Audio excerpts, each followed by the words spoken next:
Tick-tock, time to rock. Good evening, good morning, good afternoon to everyone who's watching from all over the world. It's your friendly neighborhood philosopher here, D. Wood. And with me now I've got Armin Navabi from Atheist Republic. He's seriously the go-to guy as far, this is who I ask about questions dealing with Iran, because every time I talk to him, he gives me some new information. I've been involved dealing with Islam for years. I find out I still know very little about Iran. I find that other people know even less about Iran, because at least some of this was in my lifetime. Some of this was in my lifetime when I was very young. But so anyway, there's something that came up just a little back, about Reza. How do you pronounce that name? Pahlavi? Reza Pahlavi. Pahlavi. Prince Reza Pahlavi. Yeah, and so I've seen him around over the years and so on. But I was like, I see lots of Iranians who like the guy, but I'd like to get Armin's view, because well, I don't know. I trust you. I trust you on all things having to do with Iran. So we'll get to all that in a minute. But why don't you go ahead and introduce yourself for everyone, and then we'll take a look. Well, I'm Armin Navabi, ex-Muslim atheist, founder of Atheist Republic. As I was mentioning, we were talking about basically, but David, I was talking about Facebook ban and stuff like that. But Atheist Republic used to have 2.5 million followers on Facebook before Facebook banned our page. So we used to be the largest community of atheists online. Now we're just active on YouTube mostly. Our Instagram is pretty big as well, but now we're just mostly active on YouTube. But we're not as big on YouTube. We're trying, so go to get back our glory that we have lost from the Facebook page, man. So go check out our YouTube channel, Atheist Republic. It's mostly focusing. I used to say we focus on content against wokeism and Islam mostly, but wokeism seems to be dead now. So we're just mostly focusing on Islam. It's not completely dead, but it's like a lot weaker. It's not Islam. We're focusing a lot more on Islam right now on the Atheist Republic, especially with a Middle Eastern focus.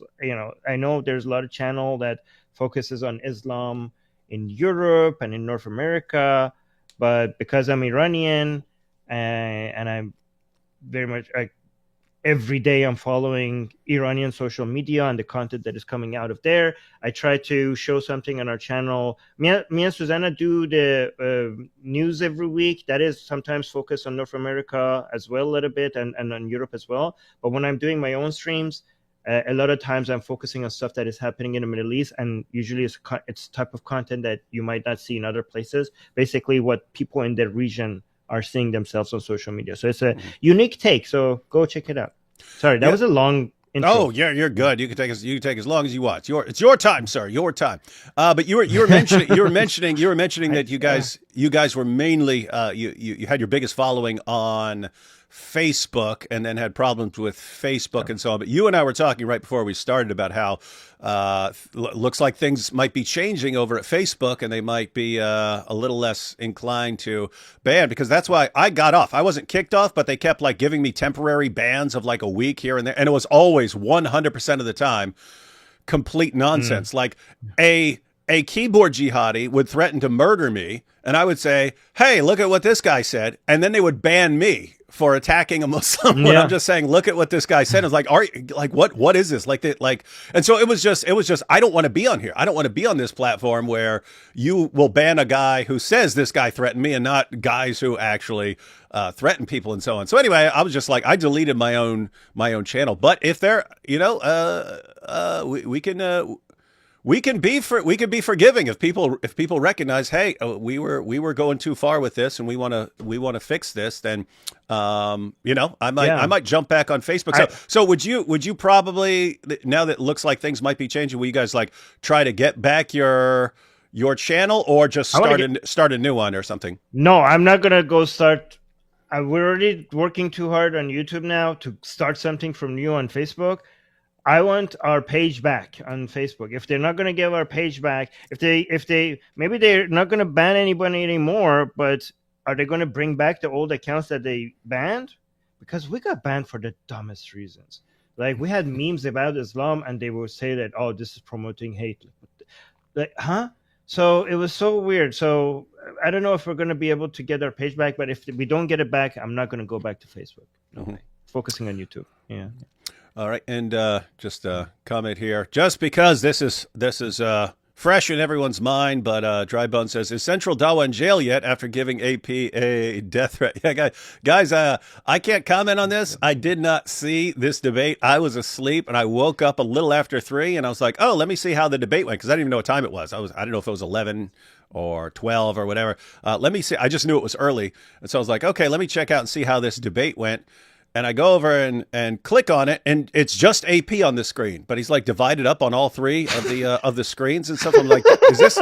It's like that, and I didn't click on the audio. I was just like, oh, the debate's over. But did James accidentally leave AP on his channel live, and then AP's just talking? I don't know, but anyway, I clicked off it, and then a little after that, AP messages me, and he's like, ha ha, Central Dawa lost his mind and quit after threatening to kill me. And I'm like, oh, that's interesting. That's fun stuff. Do they never learn how badly that backfires and just works in the favor of the other side? Like, you have to be so strategically dumb. Like, this is tactically stupid. Yeah, it is. Yeah, it is. AP is just going to have. He's just going to play that. He's just going to use that forever now. He is indeed going to use that clip forever. He's going to have that for fun forever, and it helps because now when we say, see, Armin, you're a pretty young guy. You're a pretty young guy. I don't know if you remember, like 2006, 2007, if you said there's a death penalty in Islam for apostasy back then. Everyone called you a liar. Everyone. They say, you're a liar. You're a liar. There is no such thing in Islam. And it's the same thing with like Muhammad and Aisha back then. If you said that, liar, there's nothing like that in Islam. And then now it's almost like they shout it from the rooftops. And so it's actually really cool times in that things that they used to say we were lying about, they actually admit now. And yeah, so Central Dawa just makes it easier to prove, because there are still people who are completely ignorant. And it just makes it easier to say, hey, they want to kill apostates. They actually want to. They brag about it. No, they don't. Stop that liar. No, that's a myth. And you say, okay, well, here's a clip from Ali Dawa. Here's a clip from Central Dawa. Here's a clip from Shirk Central. Here's a clip from everyone. They all do yep. So anyway, these are actually good times. I don't know if you've been following the civil war within the Sunni community online.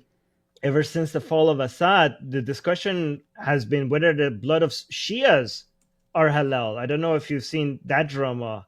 That has been crazy. The Sunnis turning on Sunnis with regarding to their alliance with Shias, or whether or not they could takfir Shias, or Shias are considered Muslim or not Muslim.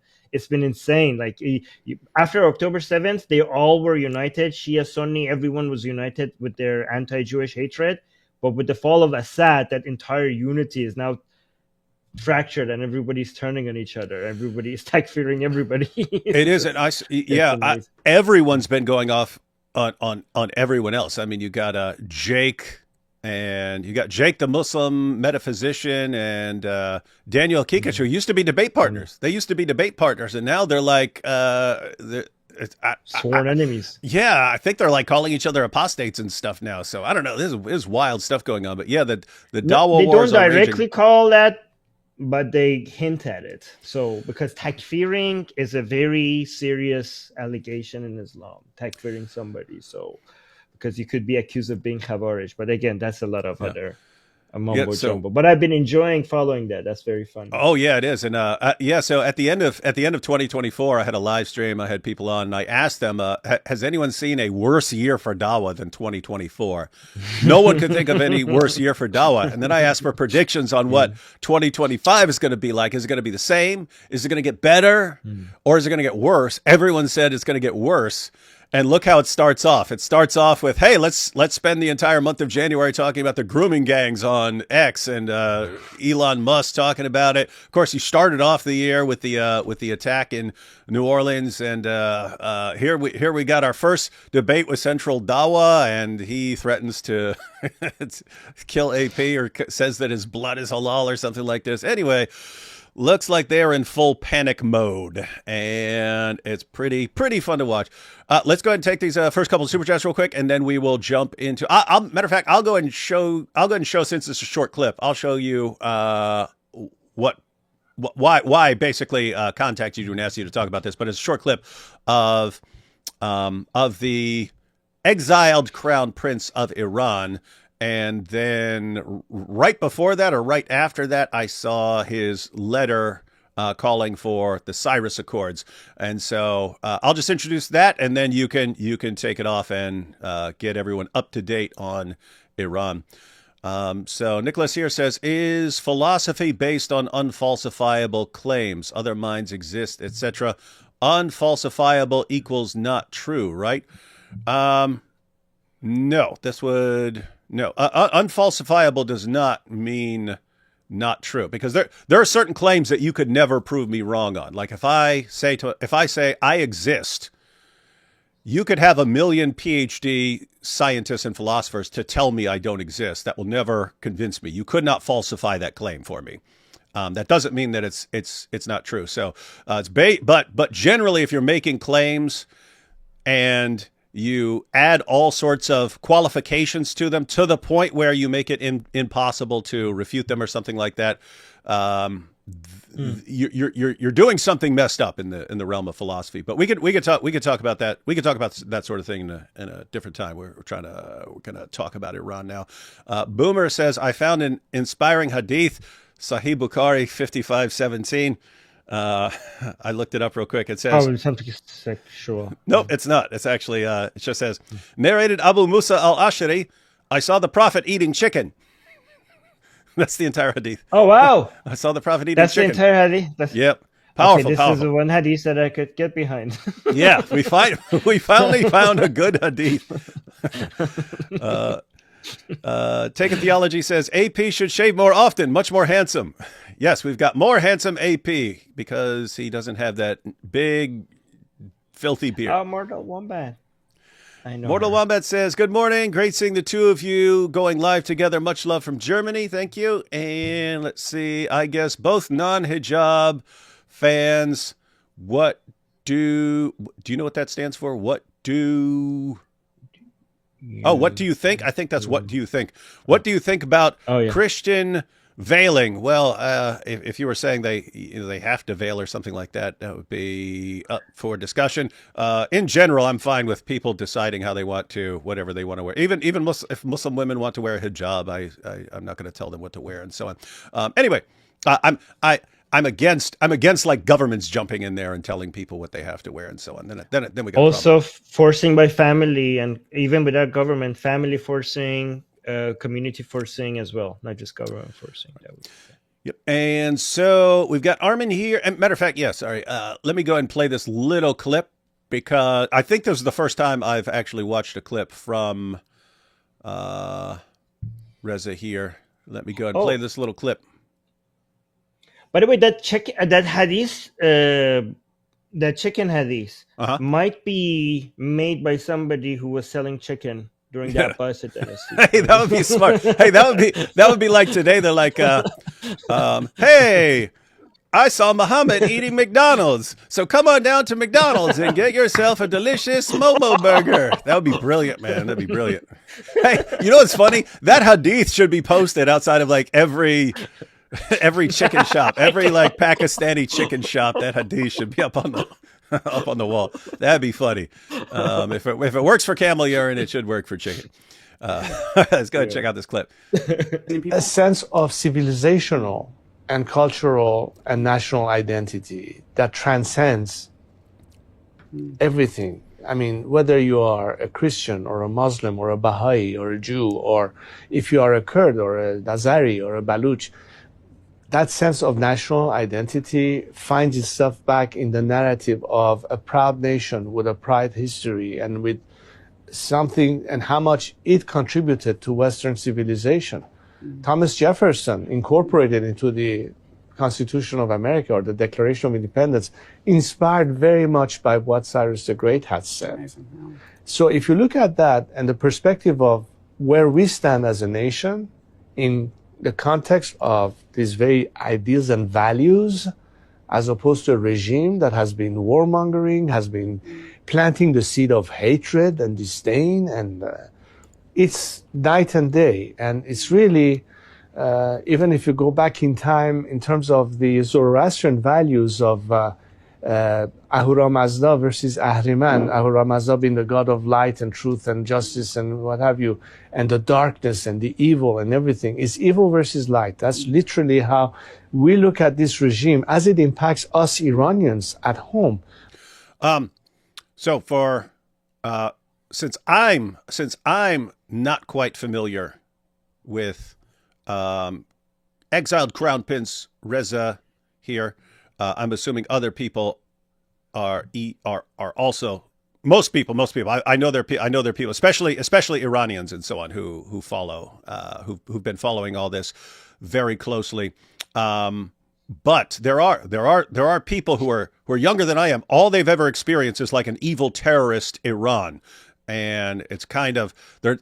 A lot of people aren't familiar with. It wasn't that long ago that it wasn't evil terrorist Iran. But let me go and let him finish here, and then. But how much destruction it has created in terms of it's basically seeing the light in peace, in harmony, in coexistence, in good relation, in tolerance, as opposed to the contrast.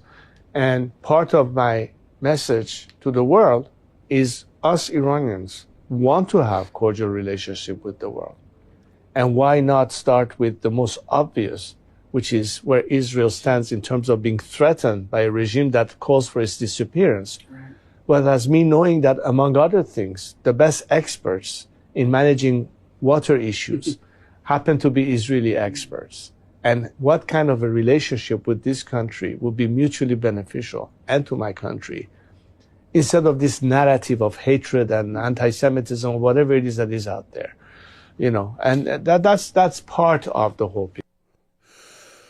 All right, so I saw that clip the other day, and then I saw, again, either right before that or right after that, I saw his letter to President Trump about the Cyrus Accords, which he thought of as a sort of companion to the Abraham Accords, or an expansion of it to where now Iran would be included. Anyway, I wanted to read the letter that he wrote, but we can do that. We can do that now, or we can do it later if you wanted to provide groundwork for everyone. But so either one, whatever you prefer. But first of all, so this guy,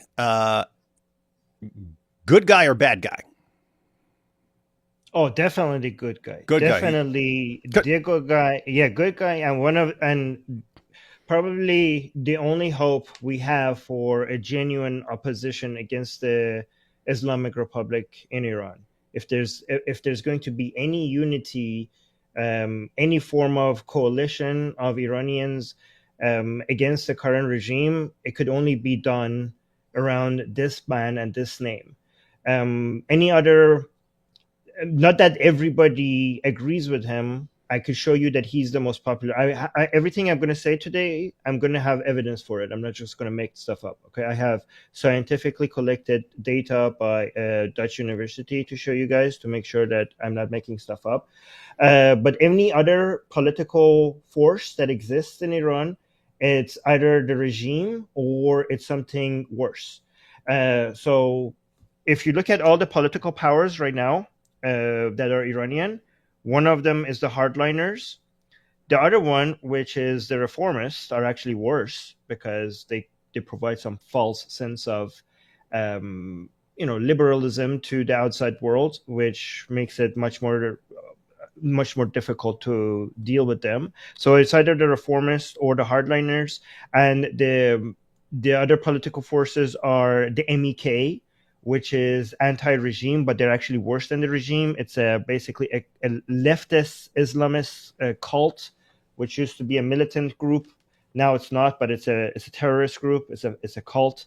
The other groups are Marxists or separatists, but the only one political force that is Iranian that exists that you could rely on as a liberal, pro-Western, pro-Israeli, pro-secularism political force that exists are the supporters of Reza Pahlavi.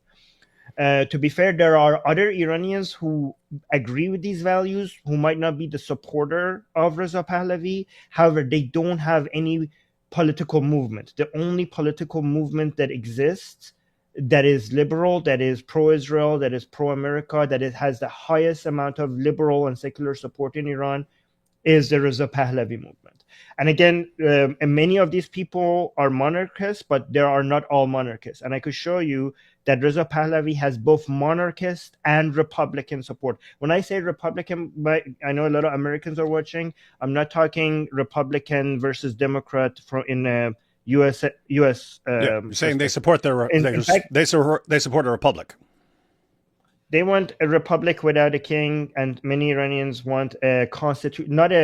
Many Iranians don't want absolute monarchy. The monarchists in Iran, they want a constitutional monarchy, like with a parliament and elections and a prime minister, just like you have in many European countries, like in Sweden, in Denmark, or in the UK or in Canada. So that's what they want. So we have the Republicans and the monarchist Iranians, but Reza Pahlavi enjoys support among both of these people, both of these groups of people. A lot of people think that Reza Pahlavi only represents the monarchists. That's not true. It's true that most monarchists support Reza Pahlavi, but non-monarchists, like myself, I'm not a monarchist. I would be considered a Republican within Iranian politics. I also support Reza Pahlavi.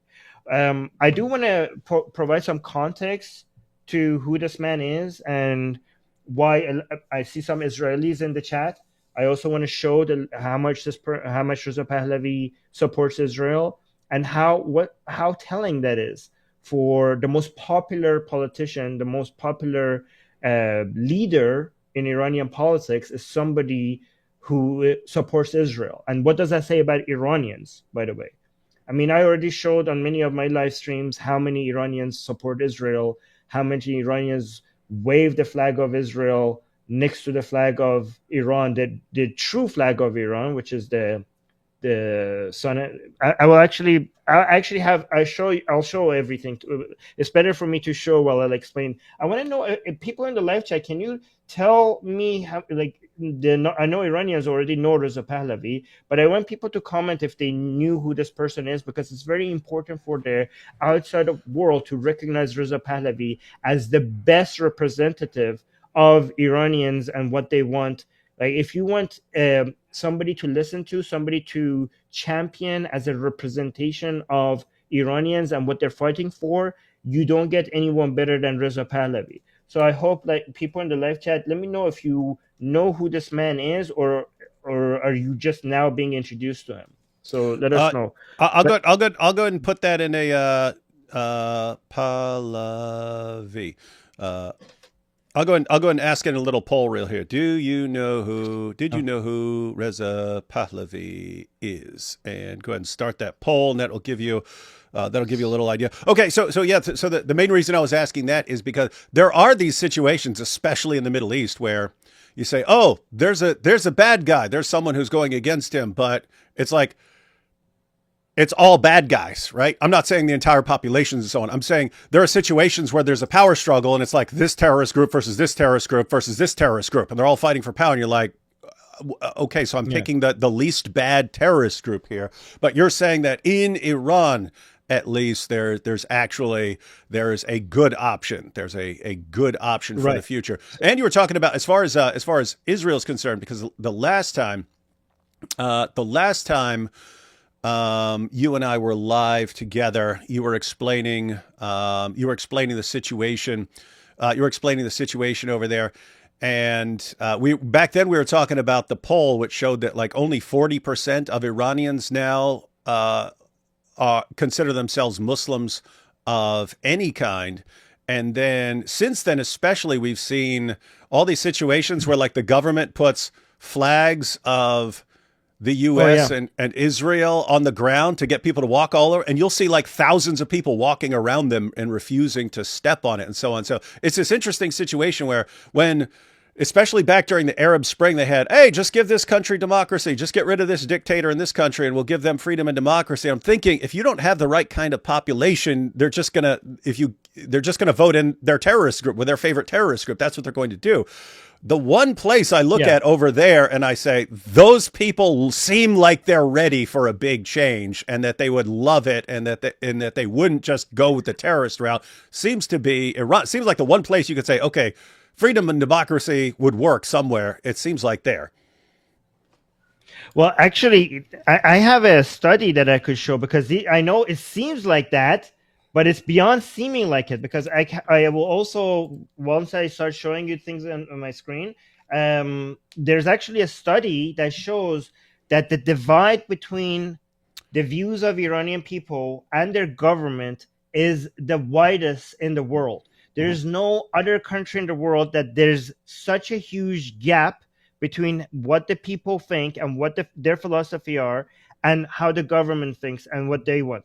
There's no wider gap. This is the widest gap. And actually, I saw Marco Rubio mentioning the exact same thing. This is an older study, but I saw that when he was being in the Senate, when they were accepting him to become the foreign minister, you guys call him something else, the foreign minister. But when he was being accepted for that, he gave a speech and he acknowledged that Iranian people, the divide between the Iranian people and their government is the greatest in the world. And I have a study to back that up. So yeah, you're completely right. Oh, something else. The videos that we have from Iran when the government puts the flag of Israel, paints the flag of Israel on the ground, and Iranian people avoid walking on it, those are old. That was the situation before. We are so far above that now. In Iran, we went from people not wanting to disrespect Israel to aggressively celebrating Israel. So if you go 5 years back, people in Iran, they weren't like aggressively pro-Israel. They just didn't want to disrespect Israel. Like that, the government wanted to disrespect Israel. The Iranian people were in the position, this is the country's flag, and we don't want to disrespect it. But it wasn't like now. Now, people wave the flag of Israel. And not, inside Iran even, like we have people taking, this is punishable by death. Less things are becoming, the Iranian government is more and more afraid to arrest people for different reasons, but this is still a huge red line. I saw a picture of somebody next to Azadi Tower in the middle of Tehran with the Israel holding an Israeli flag. People constantly write on walls graffiti, "Thank you, Israel. Thank you, Mossad. Come help us, Israel. We saved you 2,000 years ago, Israel. It's your turn to save us now, Israel." Which actually goes back to the Cyrus thing, right? Mm-hmm. So there's I don't think the outside of Israel, in the Middle East, there's no country that is more pro-Israeli than Iranians. Iranians are very aggressively pro-Israel. Like a lot of Iranians are constantly see Israelis as the people who get them, who are people who recognize the threat of Islamism. They recognize the threat. They share an enemy. They share the enemy which is the Islamic Republic, the regime. So the enemy of Iranian people and the Israeli people are the same enemy. They're both liberal people. Like within the Middle East, which is like it seems like it's a moral wasteland. There are two areas where there are people who fight for liberalism. By the way, liberalism, I know a lot of people might have, when I say liberalism, I'm not talking about wokeism. Okay, I'm talking about what you might call classical liberalism, right? So those liberal values, right?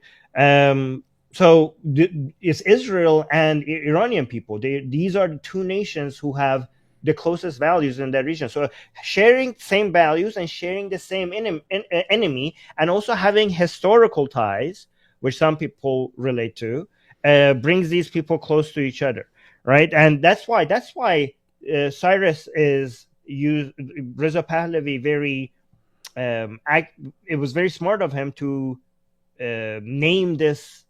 We have the Abrahamic Accord, and they use Abraham because it brings Arabs, Jews, and Christians together, because Abraham was the main figurehead of all these all the religions. But Reza Pahlavi used Cyrus for the agreement that will bring Iranian people and Israeli people one day together, because Cyrus the Great was the historical is the person where the Jews and the Persians have a historical tie to, and they both celebrate as a great person, which I will get to, by the way, why both Jews and Persians celebrate Cyrus. But let me know when you want me to share the screen. We can go ahead and jump into that in a second. I did want to update you on the poll. So look like we've got a few hundred votes. And the question, did you know who Reza Pahlavi is? And 52% say no. So it's a slight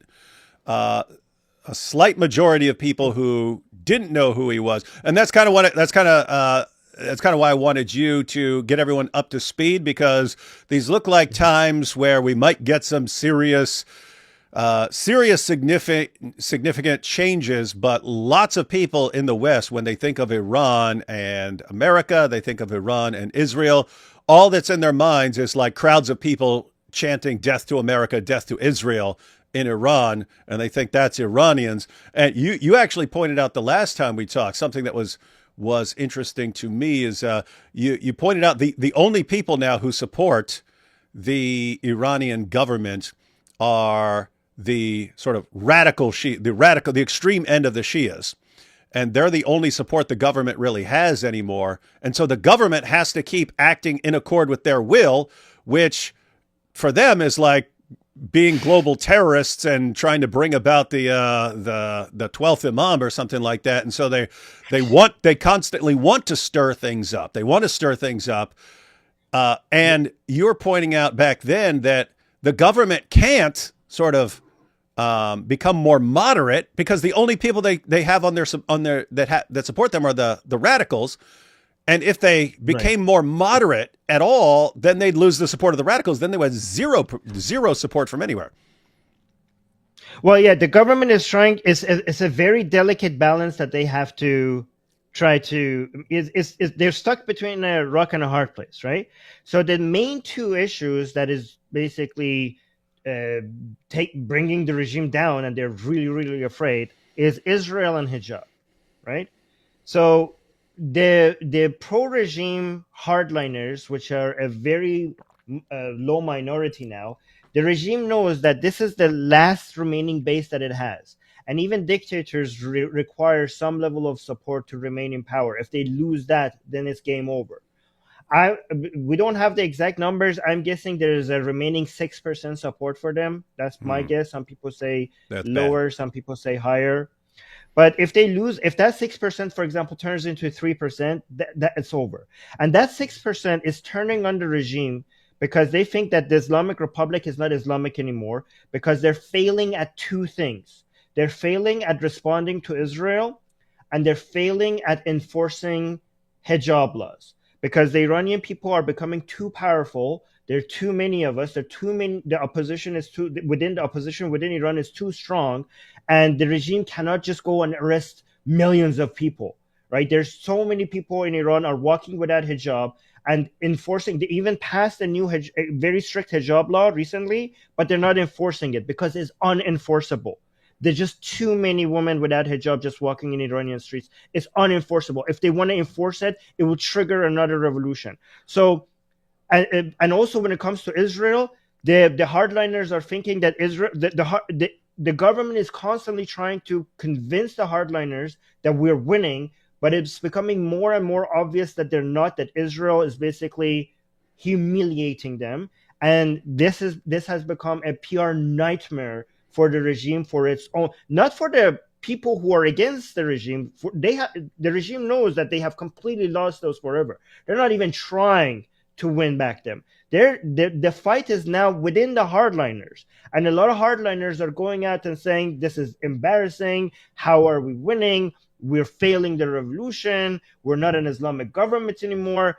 You should fear us. Some of them are even threatening the regime, saying you should fear us more than those pathetic secular protesters. We actually don't mind dying for our cause. We know how to fight. We were in war before. We were in the Iraq war before. So if you were afraid of these weak secular massa revolutionaries, you should be afraid of us more, because if we want to because this is not Mahdi's government.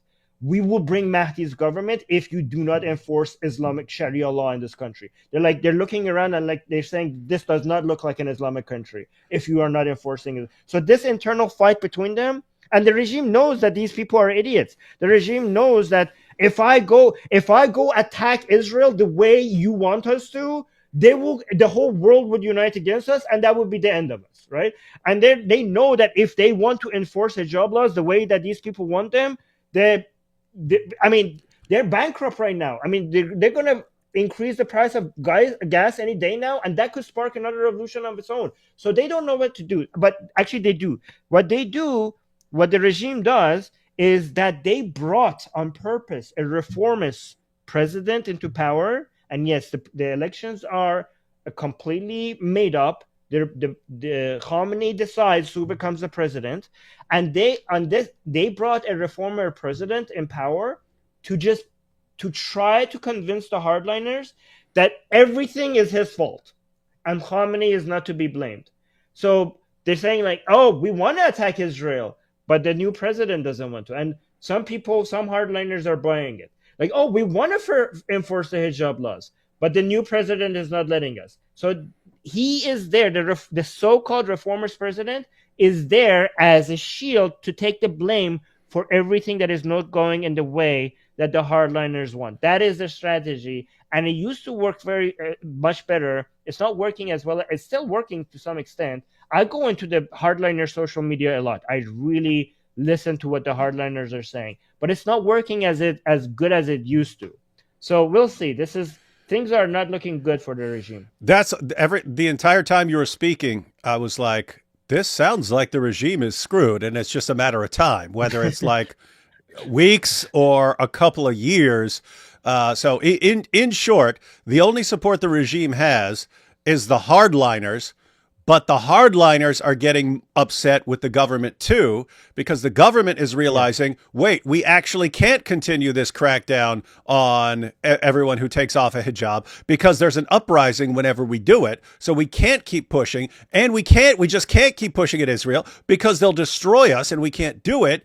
And so the hardliners are saying, oh, you guys are weak. Why would we support you when you're weak and you won't do all the stuff that needs to be done? In which case, they're not going to have any support, and that is a bad place to not have any support at all. That is a bad place to not have any support.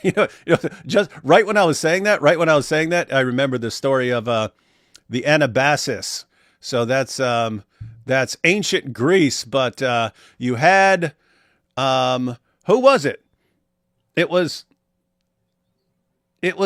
Cyrus's grandson or something like this was the king, and his brother thought that he should be the king. So he went and hired an army of Greek mercenaries to come and help him take the throne from his brother. And they go all the way down in there. He marches an army of Greek mercenaries into the middle of the empire. And then the guy gets killed. The brother who wanted to take the throne gets killed on the first day of the battle. And so you had this group of Greek mercenaries right in the middle of the Persian Empire, and no leader. Their only justification. So anyway, they had to actually fight their way out because the empire was trying to kill them and so on. Seems like that's what the government's about to be like. It's like, looking around, and the entire country wants to destroy us here. This is pretty interesting. Let's take these next couple of super chats, and then you can jump. I'll put your I'll share your screen, and you can you can enlighten everyone because again, so it's 55%. 55% now were not aware who Reza Pahlavi was. So lots of stuff to learn. Hey, David, is there any way to contact you to ask you some questions? Yeah, you could email me. In general, the shorter the question, the more likely it is to answer it. In other words, if I get lots of stuff, if I see an email that's like 50 questions, probably not going to jump on that. Also, super chats, but preferably when we're basically just taking questions along a topic you're interested in. That's a good way. David, what are your thoughts on the Ebionites? Could this be the community referred to in 352 and 61:14 of the Quran? No, because 61:14 specifically says that Allah aided them until they became uppermost, and the Ebionites were never uppermost over anything. What transformation did AP go through? They're still, because AP's normally live with me. They're still your clean-shaven AP. Armin, I'm agnostic now, atheist. We need to stop letting David talk to people. That's a joke because AP went from being an atheist to being an agnostic. That actually happened when he visited Israel. Agnostic and atheist are not mutually exclusive. That's true. That's true. And Boomer said, "I've got more." Riyadh Salahin 746. Anas reported, "I saw the messenger of Allah eating some dates while sitting on his buttocks with his legs raised." Yes, the hadith are filled with super important, valuable information that we're glad this was preserved for the good of all humanity. And Abbasid Caliph once said, "The Persians ruled for 1,000 years and did not need Arabs even for a day. We have been ruling them for 1 or 2 centuries and cannot do without them for an hour." Well, let's not make this a race thing, though, okay? Because the issue is with Islam. The issue is not with Arabs. And Iran has Arabs. And we consider them, our fellow citizens, right? So this is not a Persian versus Arab thing. This is an Islamic problem. And also Arabs themselves are a victim of Islam. And also we have many Arabs who are anti-Islam. And 2 more real quick, and then the last one will be a good lead-in. But I got banned from X Twitter yesterday because I simply said Islam is a degenerate death cult. That's it. There's no freedom of speech on X. I don't know. I post stuff on Islam all the time, and I don't get banned, so I don't know what's going on. I don't know if you're in a different country or something like this, and they're actually following a country's laws or something like that, or if it's just kind of a remnant from the old X. But let's see. This is a good question. How do you visualize regime change? Usually revolutions go horribly. And I don't know if you're gonna talk about that when you're sharing your screen, but I have a follow-up to this, which I tweeted recently. I'm wondering, like, if Iran has a secular government, right? Like, because basically tons of people want to see that. Pretty much everyone wants to see the Iranian regime toppled. But how would that not become, like, if Iran became a secular country, how would that not become a target for, like, radical Shia terrorists who want to take it back? But also now you'd be surrounded by Sunnis as well. And so how does that not become, like, basically Israel 2.0 in terms of how much people are obsessively attacking it and so on. So anyway, so this question and then that, and you could bring it up as you go along, or you could talk about it now, either one.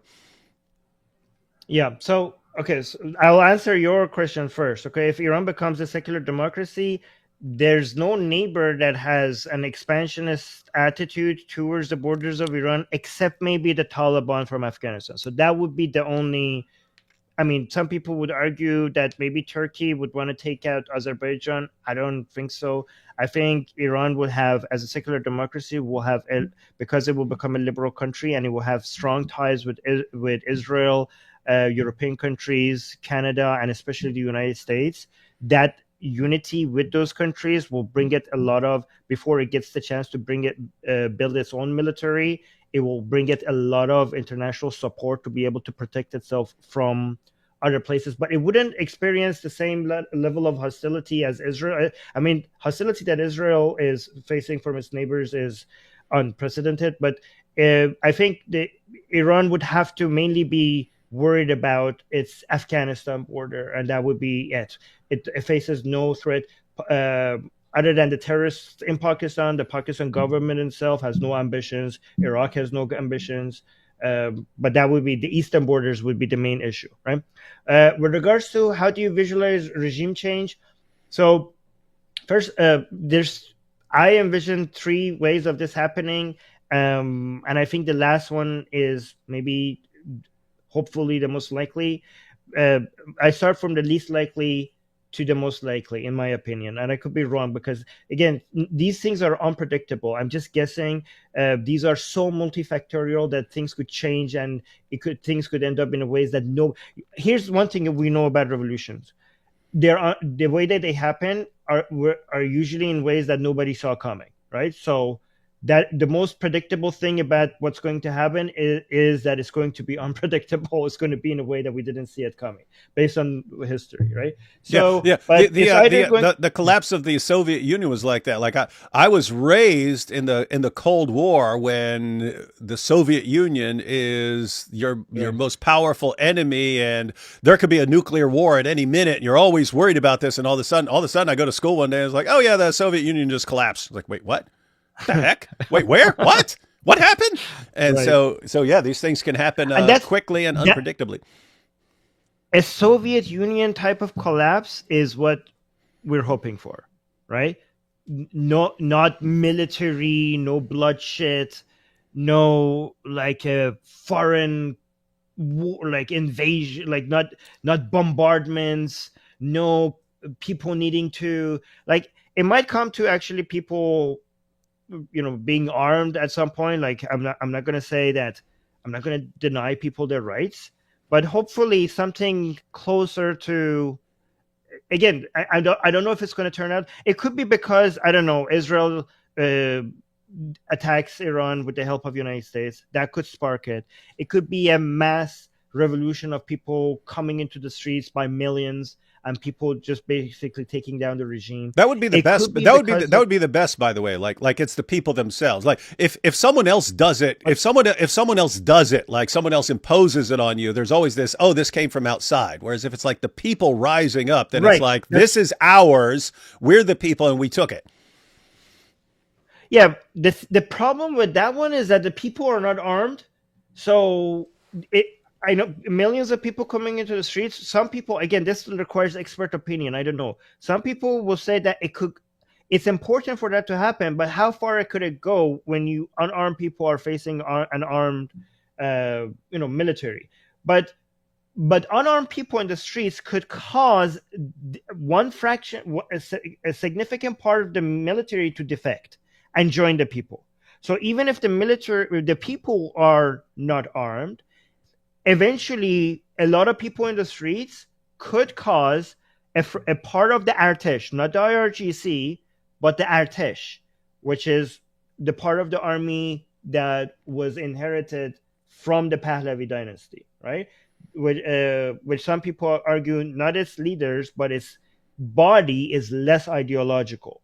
So their hope is that would be ideal as well, that mass numbers of people in the streets will get the Artesh to eventually defect and join the people, and that would be the end of it. But another form of it is basically the economic collapse of the regime will cause the regime to just fall on itself, which is basically the Soviet Union model. That would also be, and the internal fighting between them will just make them collapse. Again, or it could be a mix of all of these 3 combined. Maybe like an Israeli attack on the government itself doesn't bring the regime down, but it will spark a mass protest of people. So let's look at the scenario that is a combination of all of these things.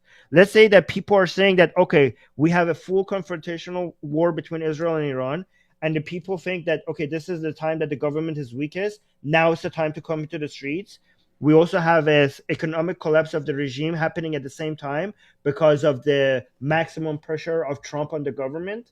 to not be able to sell its oil, and people think this is now the time to come in the streets, and that will spark maybe a semi coup d'état by a fraction of the Artesh. So it could be one of these things, and it could be all of them combined.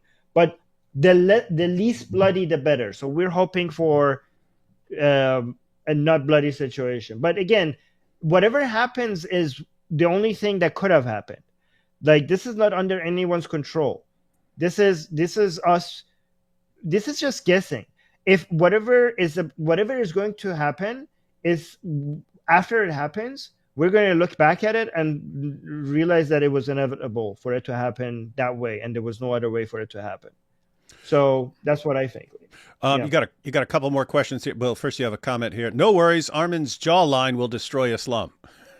Okay, we have an ongoing joke of what we decide whether someone is going to be victorious based on how strong their jaw is, and they said your jaw, they like your jawline. Okay, question here, Armin: are the reformists just puppets of mullahs like in the 80s, or are they independent of them? No. They are basically they get used whenever the mullahs are in danger. Okay, so the mullahs, the hardliners or mullahs and the IRGC tries to have full control, and every time basically the shit hits the fan, they bring the reformers to do a cleanup job for them, both internally and internationally, to give a false sense of hope for the people and the international community to back down. The reformers are the puppets of the hardliner. They're there to clean up their mess and to reduce pressure on them when pressure on them is high. They're trying to convince the people inside that things are going to get better. Look, the reformers are in charge, and also to convince the international community like, oh no, things are going to not be the same as before because we have the reformers now. But remember, we had the highest numbers of people being killed, protesters being killed in the streets when Rouhani was in power, when we had the bloody Aban. According to Reuters, I think 1,600 people were killed in the streets when a reformist government was in power. We had continued support, financial support, military and financial support of Hezbollah, of Hamas, of the Houthis, of Kataib Hezbollah, of all these terrorist groups under both so-called reformers and hardliners. The reformers only speak differently, but they are there to support the exact same policies. There's no difference between them. How is security situation in Iran for EU tourists now compared to before the pandemics? Had plans to go before COVID. Iranians are the most hospitable. So the question is just, is it safe to be tourists there? Don't. No, don't at all. Don't do it. Okay. Yeah, the Iranian people are hospitable. The Iranian regime constantly uses European or Americans that are in Iran they take them hostage. They call them spies as a way for them to use them as leverage against European or North American countries. So you're saying there's a chance. You're saying there's a chance if you're from Europe and you go there, you're from Europe or from America, you go to Iran, they'll just arrest you. They know you're not doing anything, but they'll arrest you and say, "We've caught this guy. He's a spy," and then it's basically holding you for a trade or ransom or deal or something. Yeah. So don't get into that. Don't get into that, guys. Guys, this is not disputed. This is what I'm saying is, like, you might think like I'm exaggerating. This is not an exaggeration. They are doing that. They just recently did that. They used to do that to Iranian Americans, Iranian Canadians, Iranian Europeans. Now they don't give a crap. You don't have to even be an Iranian citizen. They just did that to Italian journalists. And they're not even hiding the fact that they used to pretend like, oh yeah, this person is a spy. Here's our evidence. They're not even pretending anymore. They just arrested her and they're like, yep, they didn't even explain what she did. They just arrested an Italian journalist to negotiate with the Italian government. Just go look this up. This is not even disputed anymore. But go on, yes. Yeah, and finally here, you already kind of covered this, but isn't the IRGC part of Khomeini religious army? Do you see the IRGC surrendering? Well, the IRGC is we're talking about a huge monster with 1,000 heads. So the IRGC is not, it used to be just So when Khomeini came to power in the 1979 revolution, he created a parallel institution to the already existing institutions that the Pahlavi dynasty had set in place as an anti-coup measure. And the military that we had in Iran back then was the Artesh, and the IRGC was created as a parallel military as an anti-coup measure to keep the Artesh in place. But eventually, the Artesh turned into something much bigger. Even Khomeini, clearly, we have the video clip of Khomeini saying that IRGC should never be political. But after Khomeini's death, IRGC united with Khomeini, and not only became political, they became everything. They control 2/3 of Iran's economy. They're now controlling all the branches of Iranian politics. They're everywhere. They control almost everything in Iranian politics, except the office of the supreme leadership. So the main two political powers in Iran is one IRGC, and the other one is the office of the supreme leadership, right? And when Khamenei dies, the IRGC will probably have a full takeover of Iranian politics, right? So when you say, will they surrender? You're talking about a mass giant institutions with networks everywhere, with a lot of people. This is not an individual. This is a system. So I don't know. There are many people in it who might want to surrender, and there are many people in it who might not want to surrender. So it really depends. It's not like we're talking about an individual, right? Mm-hmm. All right. So you're going to give us a good tutorial on everything now. You want me to, you ready to share screen? Yes. Share screen, please.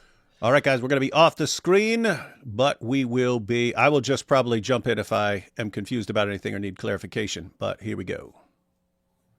Right. So for people, because now we're saying that only 44% of you know who Reza Pahlavi is.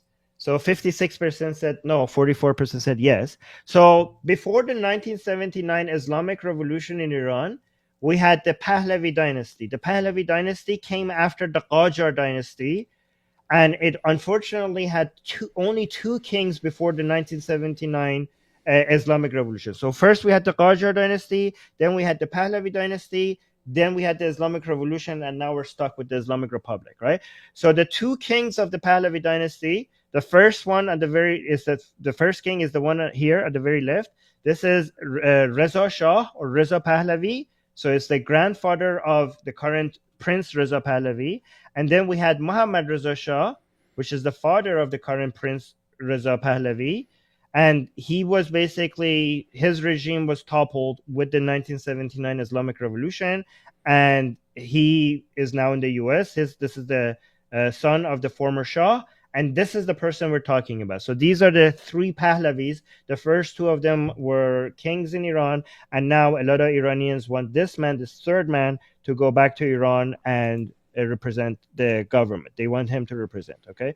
So for a lot, I see there's a lot of Israelis in the chat. So I just want you to see again. So we're not going to have audio. So let me just mute this for myself as well, so I'm not hearing. But this was because we have technical issues, guys. These were supposed to be with audio. But, just let me tell everyone. So there's a new problem that just arose at the on the last day of 2024, where when people try to share their screen with audio, they go into robot voice. Some of you who are watching our New Year's show saw that happen with God Logic and so on. Anyway, it only happens when people share audio. So hopefully we'll get that set up in the future.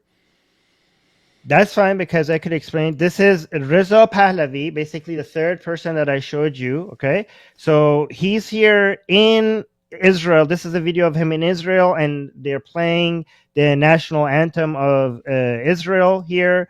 And here's Reza Pahlavi. So this was a very historic thing happening. This is the highest official ever in Iranian politics visiting Israel. Nobody this high has ever visited Israel. And this is Reza Pahlavi, the person that Iranians want to come back to Iran to either be king or even president or prime minister or whatever. But you can see here in Jerusalem at the Wailing Wall, showing his respect, which was earth-shattering for a lot of Israelis, because a lot of Israelis didn't know that Iranians have a guy that is not only not hostile to Israel, he's coming here to Jerusalem and basically doing this such a symbolic act, right? So here you can see, let me close these other windows so that my tabs are not so big. Yeah. So here you can see Reza Pahlavi. He's visiting the family. Let me actually read the caption. Yeah, so this was after October 7th. He came and visited in Israel the family of the people who have lost their loved ones. Yes, so these people have lost their family by Palestinian terrorists, and Reza Pahlavi was there meeting them and showing his sympathy to them. And here is Reza Pahlavi in this video. Let me close the previous window. This is Reza Pahlavi in Israel with the Iranian community. So I don't know a lot of people, if a lot of people here know, Israel has an Iranian Israeli community there. So in Israel, there are Iranians in Israel who are Israeli citizens and Iranian as well, and they're proud Israeli citizens. And Reza Pahlavi, when he went to Israel, he went to that community. And you please note, let me actually show this first. Notice the flag behind them. I want everybody to know this, okay? The top flag is the flag of the Islamic Republic. The bottom flag is the flag of Iran before the 1979 Islamic Revolution. And most Iranians consider the bottom flag to be their actual flag, not the flag above.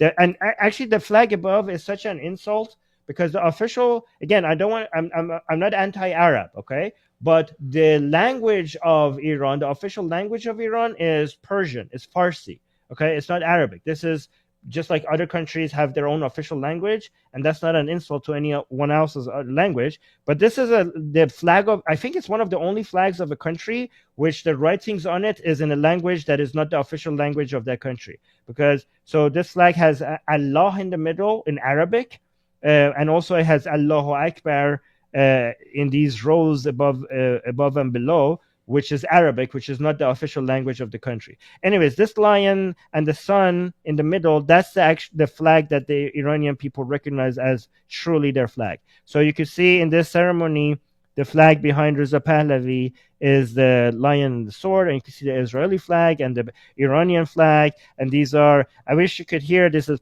they're playing Persian music in Israel, and Reza Pahlavi is there with the rest of the Persian community there to celebrate this. And let me go to the next picture. Hold on. Hey, that food looks good. Yeah. Food looks good. So I just wanted to show you this picture. Yeah, this one. This is Reza Pahlavi and his wife with Netanyahu and his wife. So that was a historic. And you can see before that trip, a lot of Iranians on social media were sharing this historic trip of Reza Pahlavi to Israel. A lot of Iranians were loving it, celebrating it as a historic event. You can see the flag of Iran next to the flag of Israel. By the way, you can see Iranians who are protesting outside of Iran's. Whenever they go out, you can see the two flags. The flag that is flown next to the Israeli flag the most is the Iranian flag outside of Iran. Like you can see, there are no two flags outside of the Middle East that are flown next to each other more than these two. Because when Iranians go and protest, they have this lion and sun flag with them, but many of them also bring the flag of Israel to make it clear. Like outside of Israelis, in other countries, you could see that it's the second only to Israelis themselves. The support for Israel is strongest among Iranians outside of Iran. There's no other non-Israeli community that is so adamant to show their support for Israel more than Iranians outside of Iran, right?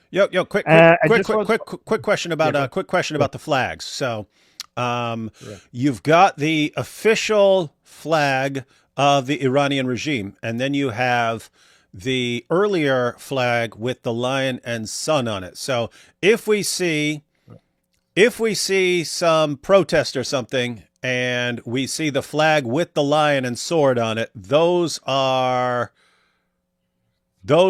people would most likely be against the regime, right? Oh, definitely be against the regime. Okay. This is Okay. So, but yeah. so yeah. So that's what I was assuming. But would there be people who are against the regime who might also be flying the top flag there, or could you basically No. completely distinguish between the two based on which flag they're waving? Okay. Yeah, so there are some people who don't like the think. Okay, so some people who are not monarchists think that this is a monarchist flag, and they don't. There are a few people, but this is not a monarchist flag. The monarchist flag has this and a crown on top of it. Okay, Mm-hmm. but this is just the Iran's flag. So some people who think that this is a monarchist flag and they want to say we're anti the regime, but we're not monarchists, they try to change this, and a lot of Iranians are like, don't do that, this is actually our flag, right? But those are very rare people. Usually it's either one of these two. But no, this is not the flag of Iran. This is the flag of a party which turned into the name of the country. This is the flag of the Islamic Republic. So if somebody has this flag, they're either ignorant or they're pro-regime, or they're just giving into pressure. Or like they have sometimes they have excuses like, well, officially internationally this flag has been recognized, but it's very rare for people to be anti the regime and have this flag with them. Like there are people who like that, but most people, most Iranians, if they have a chance, if they are free to do so, this is the flag that they would go with, not the one above, right? All right. Mm-hmm. They don't even they consider this flag to be offensive. Many Iranians, yeah, Right. to them, right? Okay, so I just want to make sure that I don't generalize. Some Iranians might get upset with me because I'm talking about some really rare cases of people, and they're like, why are you even mentioning them, Armin? I just want to make sure that I don't generalize. I want to make sure that I cover everything. I want to be fair. Okay, so this is the Pahlavi family now. This is Reza Pahlavi. That's his wife over there. These are his children, and that's his mom, Farah Pahlavi, the former queen of Iran. Actually, a lot of people will be offended by me saying that. A lot of people will like, how dare you say the former queen of Iran? You should say the current queen of Iran. Right? Okay, but this is the wife of Mohammad Reza Shah before he died, the former king of Iran. This is her before, and this is her now. Actually, now that I'm showing her, let me show you another picture of somebody who of her who pissed off a lot of pro-regime people and some leftists in Iran. Not just pro-regime people, leftists also got butthurt. This is her now holding the Israeli flag. So this is the former queen of Iran, the mother of Reza Pahlavi, the person that we're talking to her. And you can see the flag of the lion and sun flag behind her there, and the flag, they're holding the flag of Israel as support. And you can see some people condemning this. These are either pro-regime people who wrote this, or leftists. Some, again, not all leftists, maybe I should say like far leftist Iranians, right? So we have those as well, guys. This is a curse. This is actually a bigger curse. The far leftist people in Iran have been a curse. They are responsible for the Islamic Revolution. I don't know if you want to get into that. Whoa. But anyway, somebody is saying that, how basically insulting her and saying how dirty that you have to be to basically support the evil criminal Zionist regime and stuff like that. So that's what it's saying, right? But they shared this to insult her. But a lot of Iranian people, when they saw this picture, like, oh wow, you're actually advertising her. A lot of Iranian people were like, good on you. This is fantastic. Like, this actually made her. People ended up loving her more. Also, this is her before. This is Reza Pahlavi. This is Mohammad Reza Shah, and this is Farah Pahlavi when she was queen.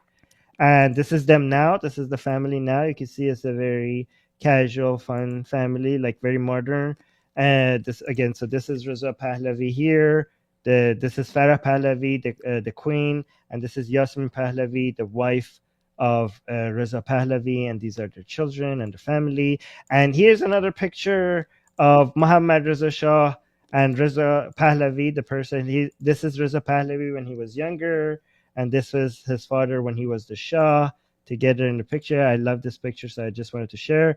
And again, this is the three of them next to each other, so you know, people, this is how they celebrate them. So this is Reza Shah, the middle one is Mohammad Reza Shah, and people want Reza Pahlavi to be the second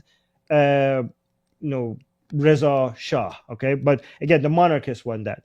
The Republican Iranians, they might say like, we want the Republican Iranians to support him.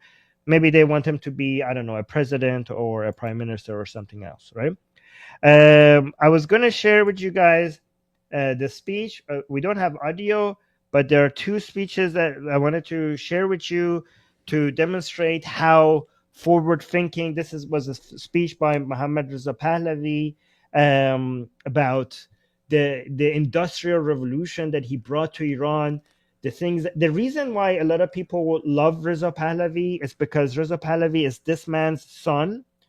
Okay, and this is Muhammad Reza Shah. Reza Pahlavi is his son, right? Muhammad Reza Shah and his father Reza Shah, basically the Pahlavi dynasty together, are responsible for the greatest leap in Iran, economically, industrial, cultural, based on women's rights, all rights, to be honest, education and healthcare.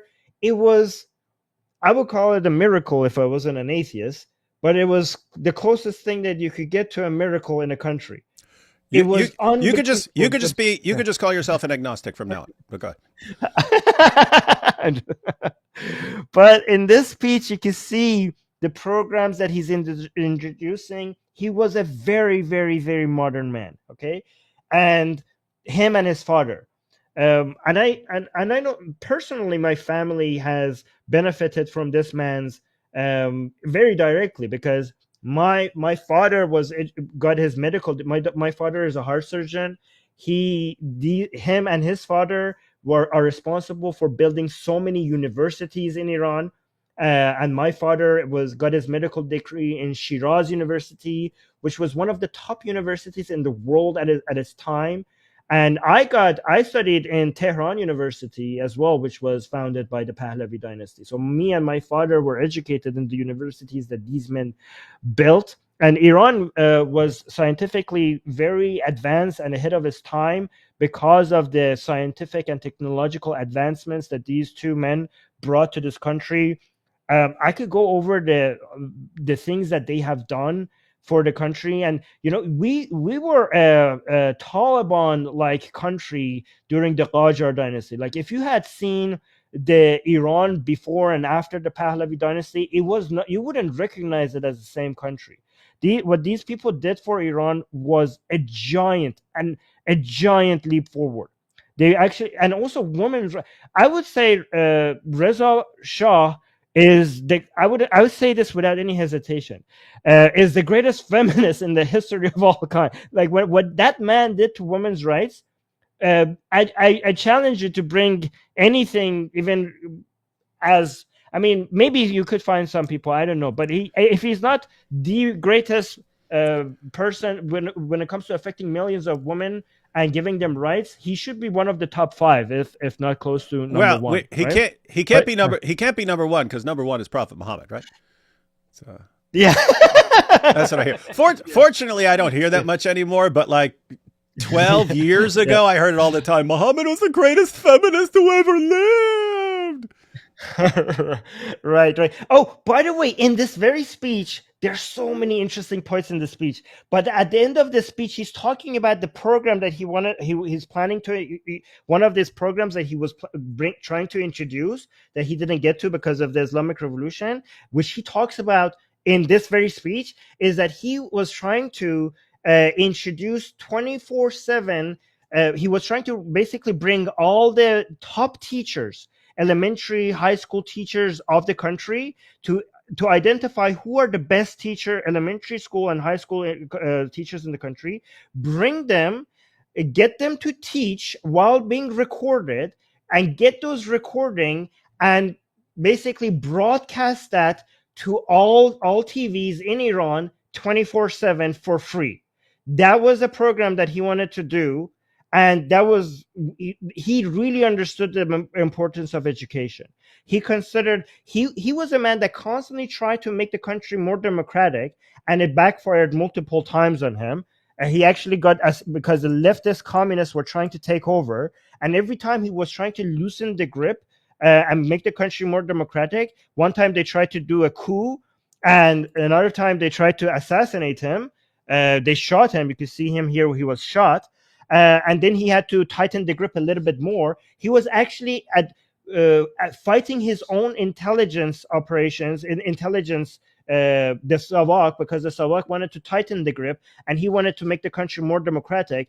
And Savak, which is like the country's CIA at the time, was telling him, if you do that, the communists will take over. So he was basically challenging his own government, trying to make the country more democratic. But every time it did that, one time he got almost assassinated, and the other time a coup was attempted on him.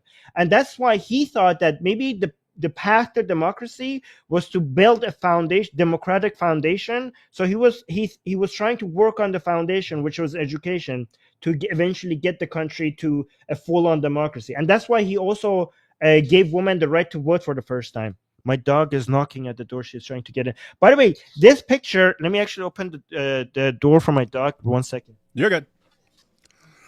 Ladies and gentlemen, always, always, always, always take care of your dog, everyone. Yes. I will maybe show her on screen once I get back. Dogs okay, by the way, there's dogs are something. Yeah. One thing I want to say about this picture is you're going to love this, David. The man who shot him, he immediately forgave him and let him free. Okay? He said that if you had taken action against somebody else or against the country or something, I could not forgive you because it would not be my place to forgive. But because the action you took was only against me, then I'll forgive you. And that man that he forgave, he became his supporter, and he spent basically supporting him after that. Okay. Wow. And the guy was a militant leftist that did this to him, that shot him. So, and again, this sounds so unbelievable that I suspect that many people would not believe me. Go look this up. This is actually history that he did that. Okay. So now let's go. Okay. So this was the family. So this was Muhammad Reza Shah here. And this is Farah Pahlavi, the queen. And this is Reza. Okay, now my dog wants to go out. 1 second. Everyone, always take care of your dog. Take care of your dogs, everyone. Sorry, she just came. She comes in. She wants to get petted because when she, but then once she gets petted, she's like, okay, I had enough, and then she wants to go. You don't have to explain dogs to us. Okay. So this is Reza Pahlavi. This is the person we're talking about today. This is Muhammad Reza Shah. So now this is Reza Pahlavi and his family. And the reason why I want to show these pictures, but people are like, why are you showing us family pictures? Because this is the picture that represents Iranian people. Okay, this is what Iranian people are like. The mullahs and their beards and their turbans, that's not what Iranian people look like. This is closer to an Iranian family. This is the average. This is the reason why I like to show this picture, because I just want to show you this is a family man with normal people who are actually modern, liberal, secular, and normal family. And that's why when Iranian people, when they look this is why they say, like, yes, that, our politicians do not look like us. These people look like foreign invaders. They don't look Iranian to us. This looks Iranian to us. This is what our politicians should be looking at like. So you're saying the average like family in Iran, this is how they would want to be. But you have the mullahs, and when any of these people step outside their door, they have to dress like the mullahs want, and that this is that's why they're not getting along. I'm just saying it's the current regime people are not relatable to Iranian people. Again, so everything I'm saying can be my made-up nonsense. I am just such a Pahlavi bootlicker that is making this stuff up based on just a few social media posts, so I cannot be trusted. I'm twisting the truth to you guys, for you guys. So yeah, don't trust me.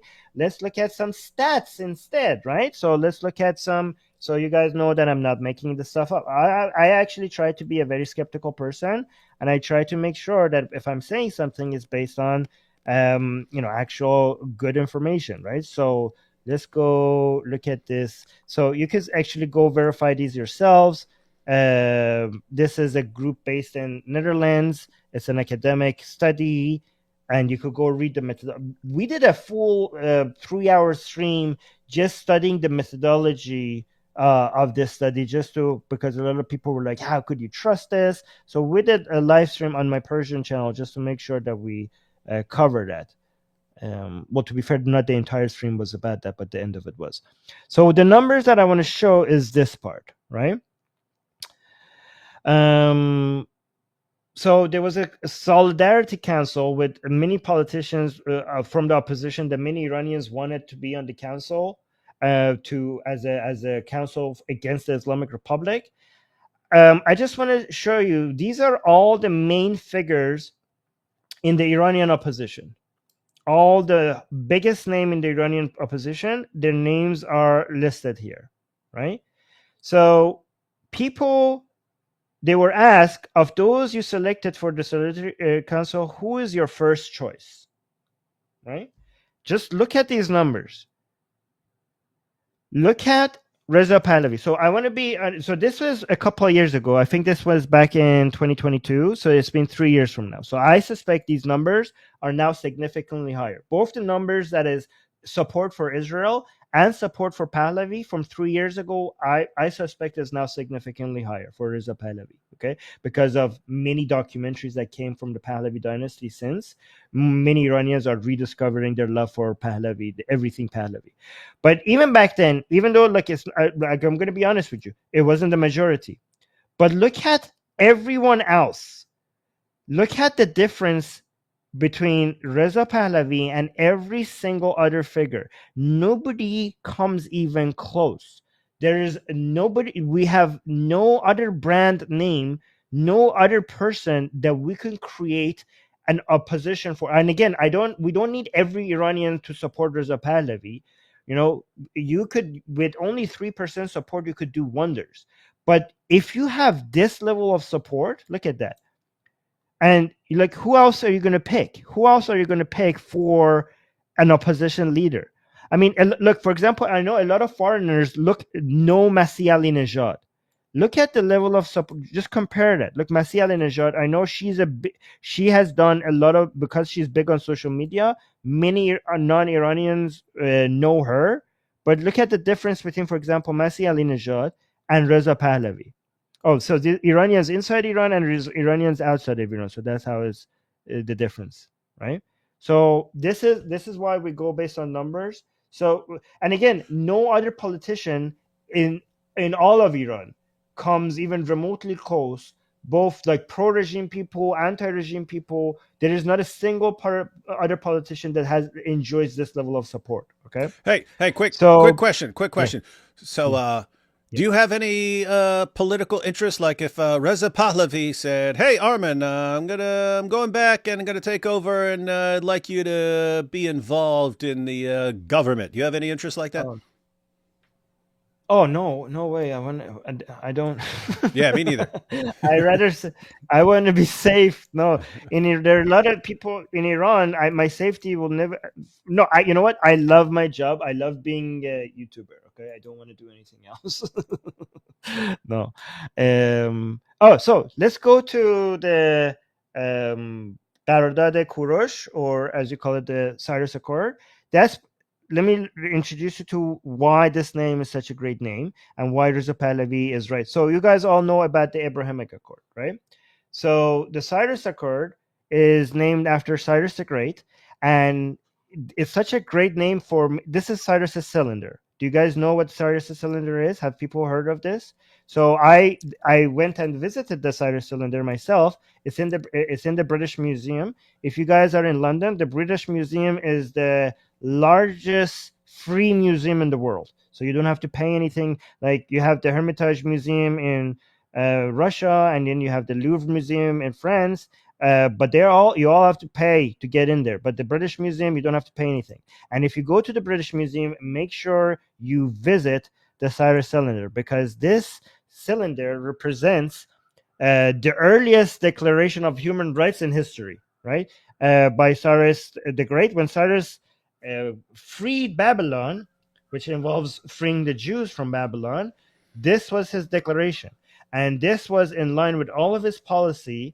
To, if you actually go read the details of this cylinder, this part of it shows how tolerant of a person he was. Basically, whenever he took a place and he added it to the empire, unlike all the other empires that came before him, he would not force his way upon the people there. He would even keep the kings that were there in place. He would let people continue to practice their own religion instead of enforcing their religion upon the people there. And he would free people. He freed many slaves. And also when he freed the Jews, he freed them to go back to Jerusalem. And not only did he free them to practice their own religion in the way they wanted, he actually even financially supported the Jews to rebuild the temple. So Cyrus the Great financially, actually, he spent money in to rebuild the temple. And that is why Cyrus, so let me give people the background of how the Jews were in captivity. So you had everyone, and those of you who are familiar with the Bible will recall this. But the Assyrian Empire conquered the northern kingdoms, and then later what was left was conquered by the Babylonians, and the Babylonians destroyed the temple. And one of the ways people would deal with groups that kept revolting or who did not want to submit was you just deport the population, or a large portion of the population, so that they couldn't form an organized resistance anymore, because you've scattered them to various places in your empire. So the Babylonians did that, and that's what we mean by the Babylonian captivity. And then the Persians came, conquered the Babylonians, and then you get Cyrus. And Cyrus told the Israelites, "You can go back. You can all pack your bags and go back to your own country." And then he said, "I will fund you a new temple because your old one was destroyed by the Babylonians." So. Right. So basically, Jews in the live chat, you owe us, okay? When you were in captivity, when you were in captivity, we freed you. Now we are in captivity, so help us out. So it's now the time for you guys to return the favor. I'm joking, by the way. No. So two ways. One, you can find how to support Armin, and you can repay him that way for his ancestors saving you and giving back your temple. And you can help all the Iranian people who protected you back in the day by bombing the crap. No, just kidding. But not really. No, not really. Yeah. No. Please bomb the crap out of every IRGC site in Iran. The Iranian people, many of them celebrate Israel coming in and bombing, especially military. Okay, so to be honest, many Iranian people might not like it if Israel comes and hits any energy infrastructure in Iran, because that would mean electricity outages for Iranian people. But if Israeli planes military targets, they will celebrate that. They will celebrate. They will thank you. They will say thank you to Israel, as they have before. Many of them will. All right. One thing I wanted to mention about the Cyrus, I forgot. So first of all, this is the reason why a lot of people call this either the first known, or one of the earliest forms of Declaration of Human Rights is the recognitions of people's right to basically practice, live their lives the way they want. And also, with regards to the Cyrus Accord, which Reza Pahlavi coined as an agreement suggested for after this regime to have with the Iranian people, I want to compare that with the Abrahamic Accord. The Abrahamic Accord is mostly with the rulers of Arab countries and Israel. So the Abrahamic Accord is mostly attempt at unity between Israel and the rulers of Arab countries, even though many of the people hate it. Many of the people of these countries might not agree with that. The rulers want it, but the people might not want it. the Cyrus Accord would actually be a even deeper unity if it ever happens with the eventually secular regime in Iran, if this regime is toppled at some point, because it would be a unity. It would be an between not just the regime. It would be a unity between the people as well, because the people of Iran would be very eager to be friends with Israel. So that would be the difference, right? So, oh yeah, that would be huge, because the way it's listed is Iran, Israel, and the Arab countries, and so that would seriously marginalize any groups that still just want endless terrorism and so on. yes, yes. Okay, so I just want to give you some updates from Iran. A lot of Iranian people. So I don't know if you guys know, two of the Supreme Court judges in Iran were just assassinated. And Iranian people are very happy because they're saying that this was such a blessed year. Spring started with Raisi and the foreign minister of Iran, and this IRGC guy Zahedi dying in a helicopter. Well, these are two died in a helicopter. Some people say accident. Some people say Israel did it. Some people are saying the government did it itself. We don't know, but these people died. Then in summer we had Ismail Hania dying by Mossad in Tehran, and then in fall we had Nasrallah dying, Assad falling, some other Hezbollah people and IRGC people being taken out by Israel. But winter has been very good for Iranian people, because winter, again, YouTube, I do not endorse violence here. I'm just basically saying I'm just reporting what many Iranian people are happy about. And these other ones, most of these other ones, Israel is responsible for, and Iranian people were so happy, and they were many Iranian people were happy. I'm trying not to generalize all Iranian people. Many Iranian people were happy, and they were thanking Israel, and they were thanking Bibi, and for all these gifts. They call it kotlet. They say thank you for cooking us all this kotlet, Israel. But this one specifically, Iranian people were thanking Israel because Israel was doing things that the Iranian people wish they could do themselves, like take out these people themselves. But eventually they did. These are two of the highest judges in Iran, responsible for passing out death sentences to tens of thousands of people, okay? And killing them in the most gruesome and inhumane way possible. These judges were part of the 1980s Council of Death. That's actually what it's called, the Council of Death, responsible for killing up to 30,000 Iranians without any court hearings or any chance of defense, simply for being anti-regime. And they were killing them in such mass numbers.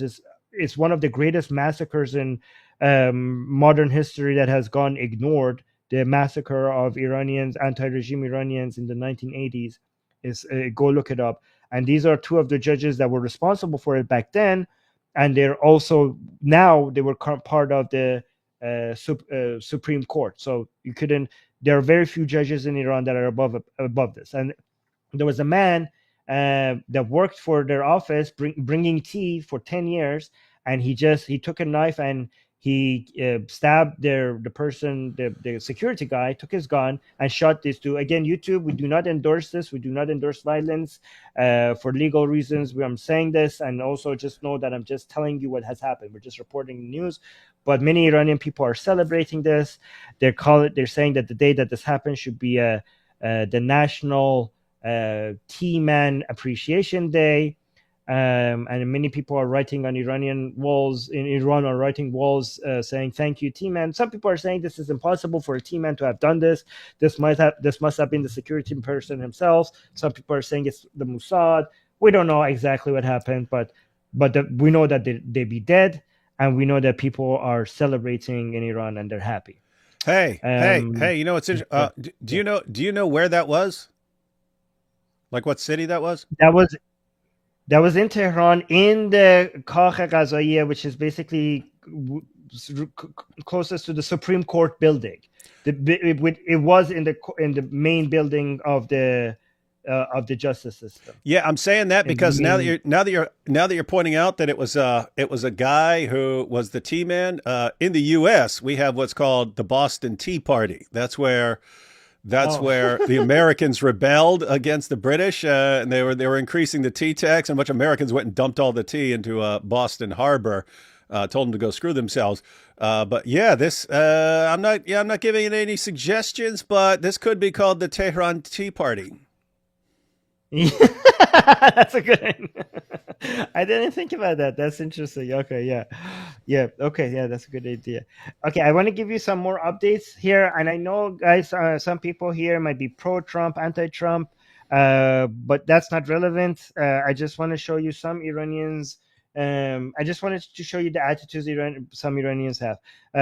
After Trump's inauguration, many Iranians were happy that Trump became president. You can see writings on walls. I had a woman that was saying let me see if I could find a video of that lady really happy that Trump got elected, sending her blessings to Trump. I don't know if I could find that video, maybe not, but here's somebody writing on the wall saying, good job, Trump. And here's another, let me show you this video. Oh yeah, so this is another video saying that the inauguration of Trump equals the beginning of hope for the nation of Iran, right?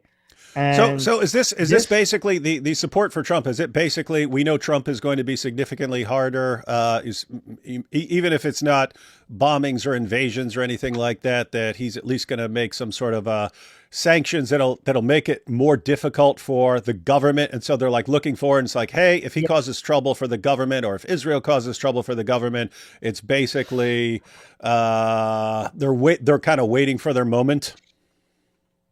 Yes, and I don't know. I don't know if I should agree or not, because Trump is very unpredictable. So I hope what they wanting for Trump to do, actually he does it, right? Like I really do hope that Trump does his maximum pressure. What I'm worried about, because Trump is very unpredictable, and sometimes he does maximum pressure to bring people to a deal, and his eventual goal is to do a deal. And if he does a deal, a lot of Iranian people will be disappointed. So, and I say this because historically, Trump, for example, said, "Oh, NAFTA is the worst deal ever," and then he took it out, and then he did another deal that was very similar to NAFTA, anyways. And then he was very, very aggressive on North Korea, and then eventually he did maximum pressure to get them to come sign something with him, and then he became very friendly with them. So that's just the art of the deal. The art of the deal is maximum pressure to give them to be so desperate to eventually do a deal.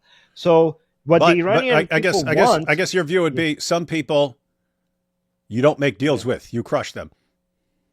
Yes. The Iranian people don't want that deal. The Iranian people just would like the maximum pressure part.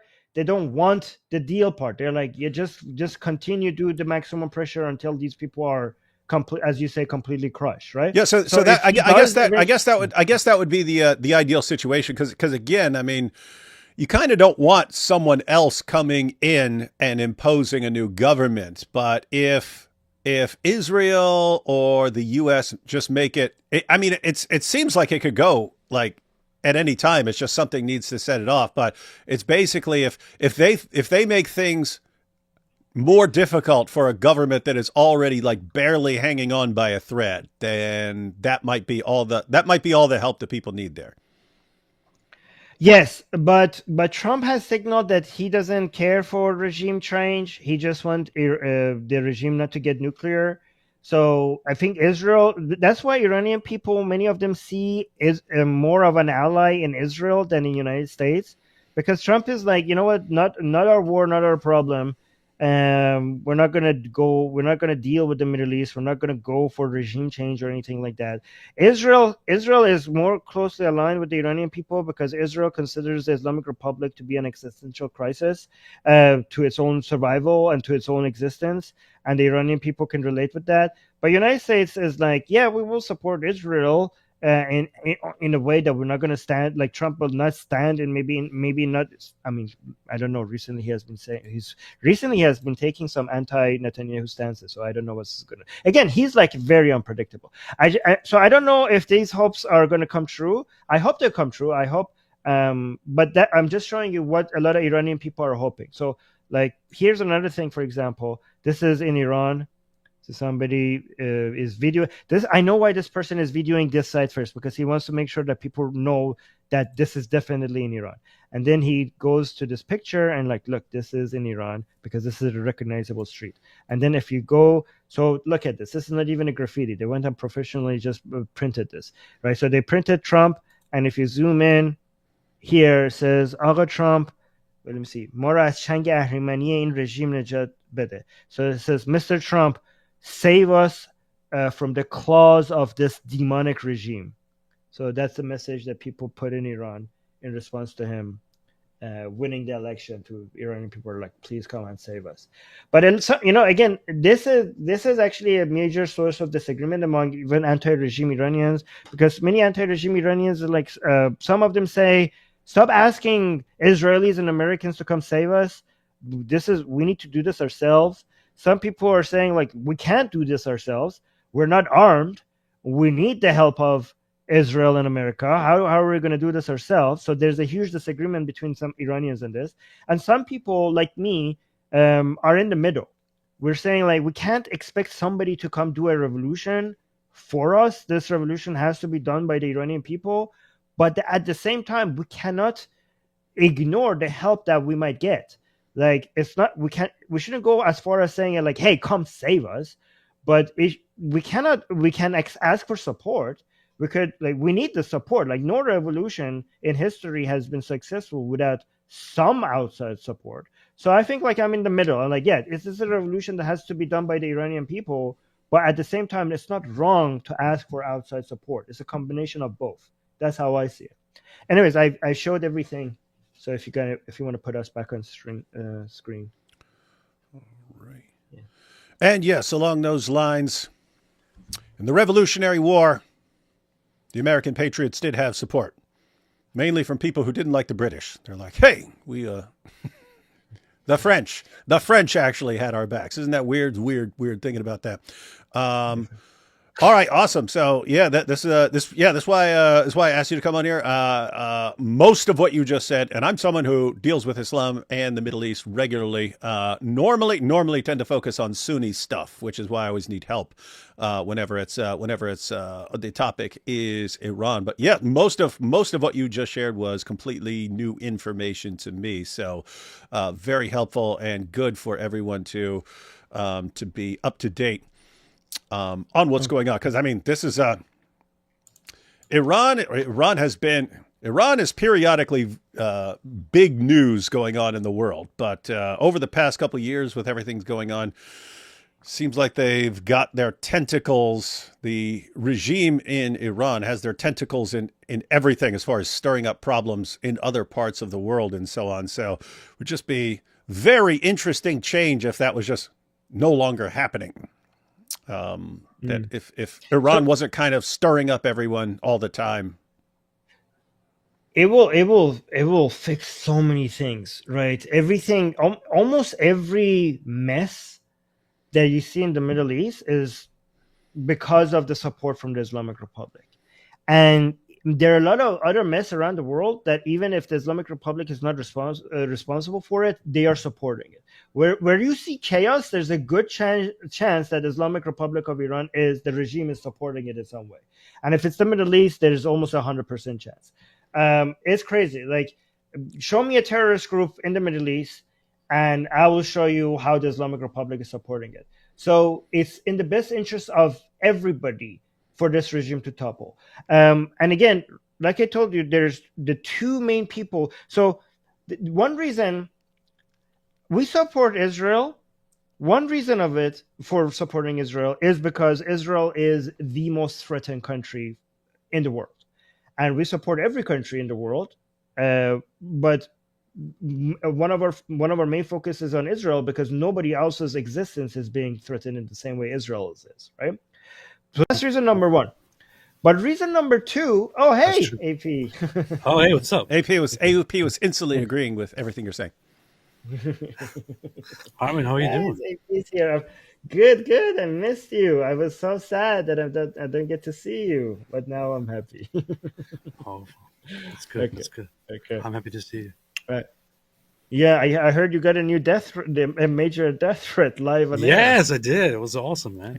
Awesome. New achievement.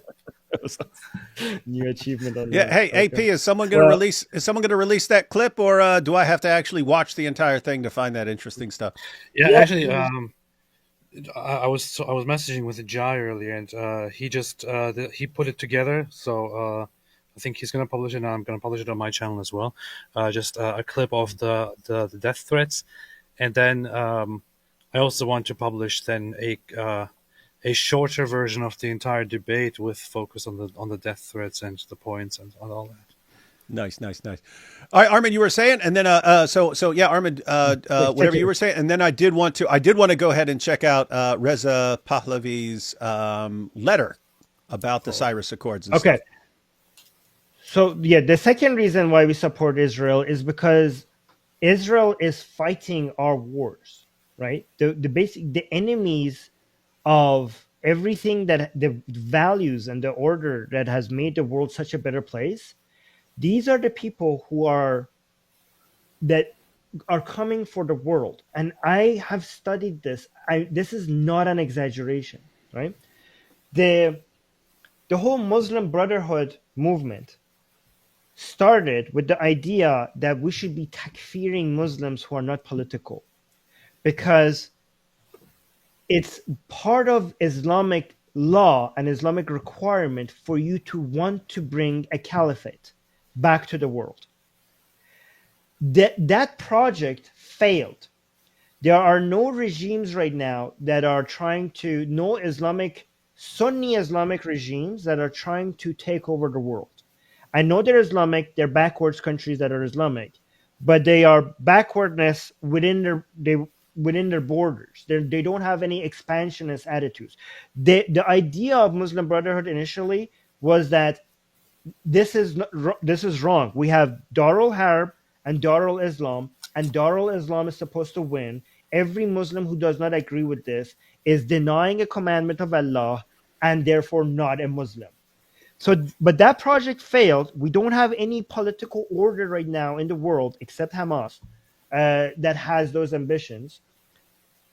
But that idea made its way through Navabi Safavi meeting with Muslim Brotherhood, went to Iran, and it found a Shia version of it was copied in Iran, and it grew in Iran, and eventually it got merged with communist leftist ideas, and that gave birth to the Islamic Revolution of 1979. And they replaced the idea of caliphate with a global imamate, because caliphate is a Sunni concept, imamate is a Shia concept. And they inherited that idea, and they are trying to create a global bloc using the Palestinian cause as an excuse to wage war against the world liberal order, which they call Western imperialism. They had a 3-step plan. They saw Iran, they think Iran is the chosen country by Mehdi to start this revolution. And they don't think the revolution has ended in 1979. The 1979 revolution was the beginning of the revolution. That's why they still call themselves revolutionaries. Because why would you be a revolutionary if the revolution is over? The Pahlavi dynasty has fallen, so we're not revolutionaries anymore. No, because they are spending Iran. They don't consider themselves working for the sake of Iran. Iran is something that you are spending for the sake of a global revolution. The actual enemy is the global liberal order, which is being run, the main center of it being in Washington with the United States. So the phase one was to remove what they consider the puppet of the imperialist West, the Pahlavi dynasty in Iran, to remove that, and they think phase one has been completed. Phase two for them is to remove the puppet of the imperialist global order in the Middle East, which is the Zionist regime. That's phase 2. So Pahlavi was phase 1, Israel is phase 2, and once you take the Middle East, with the excuse of being supporting Palestine, phase 3 is the rest of the planet. So this Israelis, when they're fighting, the people that they're killing, they are everyone's enemies. This is why all countries, when you support Israel, you are not supporting Israel. When you support Israel, you're supporting the world, because they're standing between you and the enemies of the entire planet. That's why we support Israel. But the reason why I said all of that is because there are also, other than Israelis, there are also another group of people that are fighting your enemies, and those are Iranian people. The Iranian people are fighting your enemies as well. So in the same way that supporting the Israeli people is supporting the world because they're fighting your enemies, supporting Iranians against the regime is also supporting the world because they're standing between you and your enemies. Yeah, Armin. That last what actually what you were saying that entire time, similar to what I've been telling people for the past couple of years, as far as the big picture is concerned, as far as the big picture, when the Ottoman Empire lost World War One, and then the empire collapsed, so they lost their caliphate. They'd always had a caliphate, and now they didn't have a caliphate anymore. The attitude in a lot of areas of the Muslim world was, we lost. This didn't go the way we thought. We're not as strong as we thought. Something is horribly wrong. We need to modernize and adapt and become more like Western nations. And so when you look at pictures of Iran from the 1960s or Afghanistan from the 1960s, they look like Western nations. You had women going to school to study computers and so on. But you had sort of the reaction to that, this is the Muslim Brotherhood. It's wait a minute, maybe the reason that we're losing and other nations are more powerful is that Allah's not blessing us because we haven't been strict enough in imposing. We've been soft and we've compromised and we're hypocrites. Maybe see if we just crack down and become full Sharia compliant, and we crack down on every bit of hypocrisy or anything against Islam, then Allah will bless us, and then we can take over the world. So the Sunni version of this is the Muslim Brotherhood, and then you have the Shia version of that with the Iran revolution, and this carries on for several decades. But the light at the end of the tunnels is they've been trying it. We've had the Sunni version sort of culminating in ISIS, and we've got the Shia version, and they're failing. They're failing, and they're imploding from within, and they're ripe for actually losing. And why that is so huge is that's kind of like the last. There's nothing else besides that, right? It's hey. Maybe the reason we're not dominating is because Allah's not blessing us because we haven't cracked down on everyone. Okay, now you've tried that. If that doesn't work, what explanation do you have for why you're losing? There is no other explanation, and I think you might actually have a pretty good path forward if the Muslim Brotherhood collapses because it just didn't work, if it fails, and if the Iranian Revolution ultimately, if that effort ultimately collapses, then I think we have a pretty good time ahead. I just want people to understand how devastating this is, not just to Israelis and Iranians, but to Palestinian people. Okay, because for this project to work, Palestinian people need to suffer. They need to constantly be killed. They need to constantly. The Palestinian people are being used. All the Westerners who are holding Palestinian flags. Just to be clear, you weren't saying that Palestinians need to be killed, right? No. You're saying that's their Republic. Yeah, that's their view. Okay, good. Just wanted to clarify. Yes, AP would have been upset. He would have been like, "Finally, someone agrees with me." Sorry. Yeah. So the Islamic Republic needs the Palestinian people to suffer, because that is the entire excuse, because they're Shia, and Shias are minority in the Islamic world. So the whole project of a global takeover by Sunnis is over, is done. Okay, it's the Shias, because I don't know, ISIS and Al Qaeda, these are not regimes. These are not countries. These are not governments. The only government, the only regime that has such an ambition is Shia. But their problem is that most Muslims are not Shia, so they need the Palestinian cause to unite Sunnis behind them. That's why the fall of Assad was such a devastating event for them, because it basically divided Sunnis and Shias again. But they need the Palestinian people to be, as they say it, under occupation or under horrible conditions or whatever, to find a way. That's why they constantly get in the way with any. That's why these are the people who brainwash Palestinians. That's why there were always a hesitation and an allergic reaction to any peace deal, to two-state solution. Israel has tried so many times throughout its history to come up with an agreement with the Palestinians, and Palestinians were always saying no, no, no, no, because the two-state solution would have been ending this whole thing, and it wouldn't have the Ummah wouldn't have any cause to use as a rallying cry to come up against the Jews. The whole global unity, the Ummah agrees upon nothing as much as anti-Jewish hatred. Even the concept of Tawheed, which they think is the one thing that they all agreed on. Actually, if you go look at their debate, they don't agree on Tawheed. I mean, the first Inquisition was about what the Tawheed means. The only thing that brings the Ummah closer together more than anything else is anti-Jewish hate. That's why they need the Palestinian cause. That's why Palestinian children are suffering, because their blood is being used, lack of peace, the continuation of celebration of martyrdom, and this cult of death is constantly being used for. They don't know. The Palestinian people don't know. Many of them don't know that their death is being used for a bigger project that has nothing to do with them. So, long story short, if the regime in Iran collapses and the people take over, that's good for the entire Middle East. That's good for Israel. That's good for the entire world.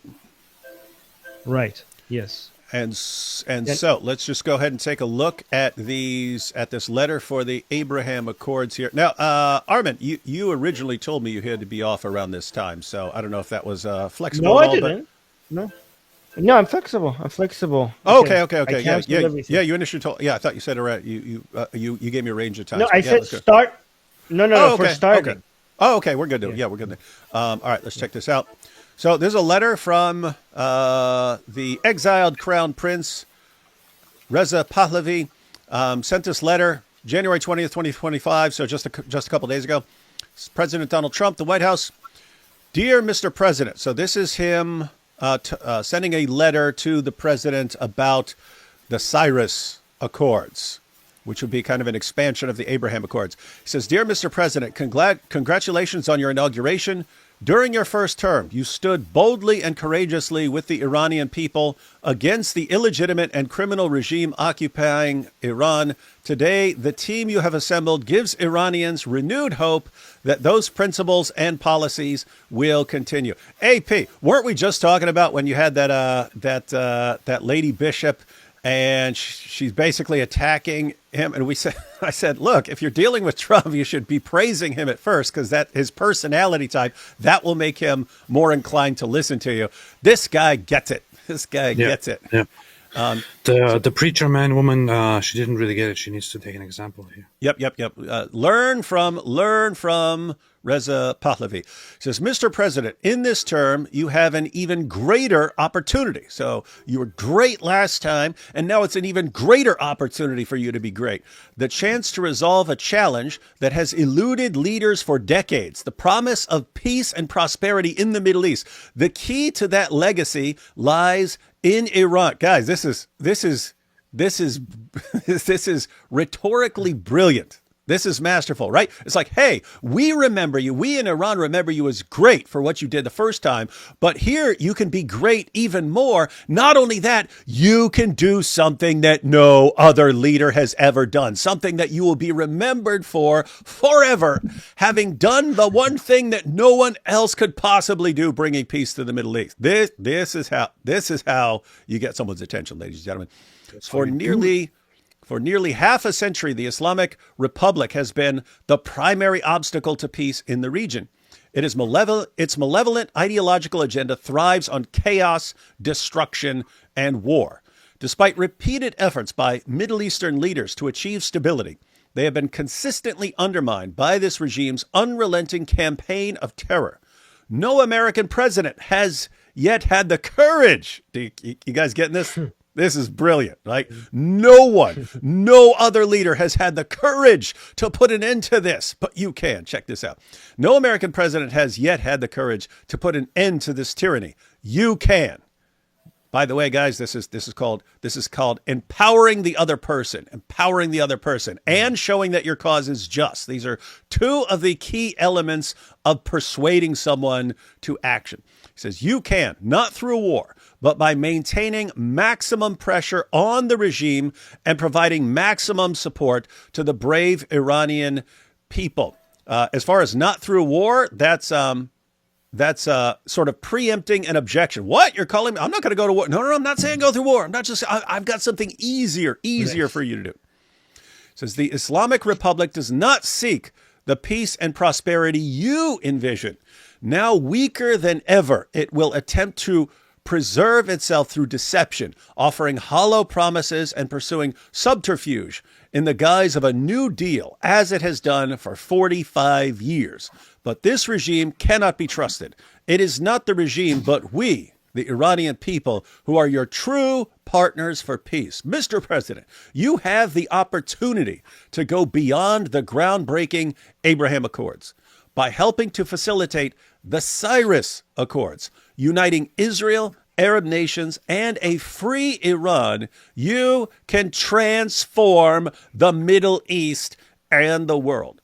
My compatriots in Iran are courageously fighting for this change, and I stand ready to partner with you and our friends in the region to make it a reality. With your support and leadership on the global stage, we can alter the course of history, and you can secure a legacy as a true architect of peace. That is, guys, it's the exact opposite of the way we saw that bishop talk to Trump. This is how you get it. You show that your cause is just, you empower the other person, and then, especially with Trump, he wants to be remembered as the guy who did things that no one else could get done. And he's saying, hey, you could be the guy who gets something done that no one else has ever been able to get done. And he's right. He's actually right in all this. Like, this could be some world-changing stuff, and it's right here in front of us. So, yeah, I hope a lot of Americans do voice their opinions about this, right? So you're not you don't need to ask for war. You don't need to ask for sending troops. You're not asking for getting militarily involved. You're asking for one thing Trump likes to do, which is basically not your sanctions, tariffs, not trading. Just don't let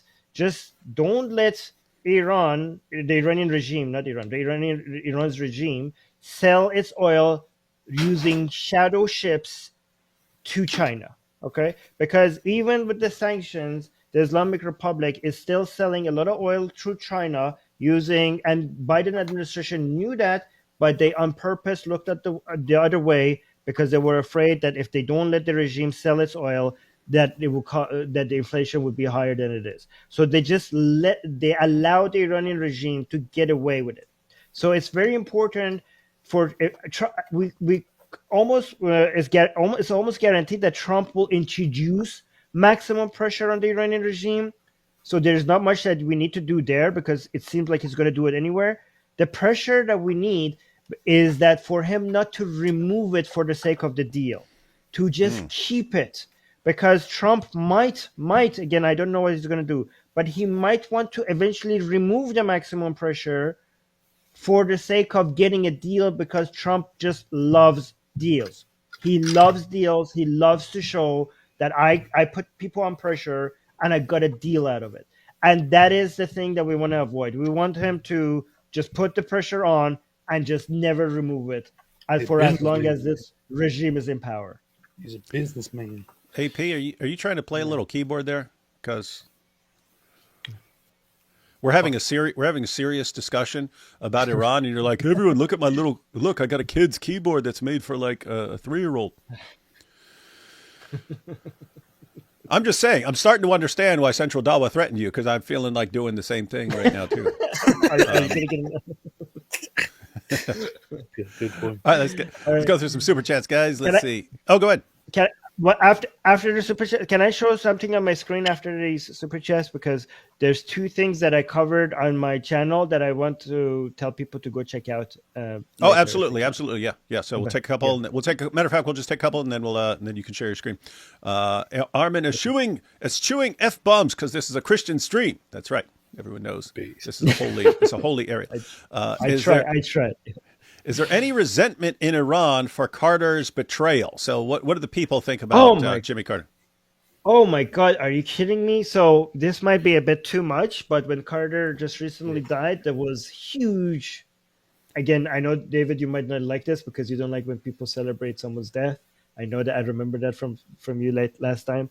But there were so many people in Iran that were saying that were celebrating that he died, but some maybe not, maybe more people that were just not celebrating his death, but more Iranians who were reminding that he was the person. And again, some people agree with this and some people are not, but if Iranians remember Carter as a president that stopped supporting their main ally in the Middle East, which was Mohammad Reza Shah. Okay, and because of lies about human rights violations by Sawak in Iran, this man Carter thought that Mohammad Reza Shah was like a dictator, and then he basically stopped supporting him. And some people argue, again, there's a debate about this. Some people agree, some people disagree, that gave the green light to the mullahs to do their revolution because the United States was not there to support him anymore, which was such a huge betrayal to him, because it was the strongest. Like, right now we consider Saudi Arabia and Israel to be U.S. allies. Iran back then was a major U.S. ally, and it was such a huge betrayal by the United States to just go against him like that. So that's why a lot of Iranian people hate him. Yeah, Carter is the example of a guy who's just a super nice guy, peanut farmer, and not a good leader, and someone who, such a nice guy that other people will take advantage of him and cause him to do massive damage because he will gullibly fall for it. Hey, we got 2 right here. So Isaac Chu says, Christian Iran 2025. No offense, Pahlavi, and then Christian Iran 2025. No offense, Armin. I have to say, as a Christian, Christians are a small minority in Iran, so no, you're not going to get some Christian-dominated society. But as a Christian, all you should be looking forward to is the basic rights for everybody. That's what you should want as a Christian. Rights for everybody in the area. Everyone is protected, and I think Christians should be absolutely thrilled at that idea. Oh. So you should learn from Jews and Cyrus the Great, okay? Because Jews celebrated Cyrus, even though he was not a Jew. They revered him because he saved them, but they didn't want him to turn into a Jew. And Cyrus the Great just freed people, and he didn't care if they became Zoroastrian. He just wanted everybody to just be the way they are, right? And by the way, I'm not offended. I would just report you the fact that that's not happening. Iranian people are leaving Islam, but they are not becoming. I mean, you could find videos of many of them turning Christians, but stats show that most of them. Actually, I could say that it's not working in my favor as well. They're not. A lot of them are not turning. I mean, we have 20% atheists, which is huge for Iran. But most people who are leaving Islam, they are God-believing, non-religious people. So they're turning into non-religious but God-believing. So not even. I could, if I was biased, I would tell you that most of them are becoming atheists. They're not becoming atheists. They're just leaving religion. Most of them. Yeah. And I would say as a Christian, even if, say again, guys, you have, even with conversions and so on, you still have a small, very small percentage of the Iranian population who are Christian. You're not going to be dominating. But I have to say, even if you were dominating, your goal should be a society where people have basic human rights that honors their status Yes. as human beings. So it should be the same. Whether you make up 1% of the population or 80% of the population, you should have a similar idea in terms of what the government's going to do.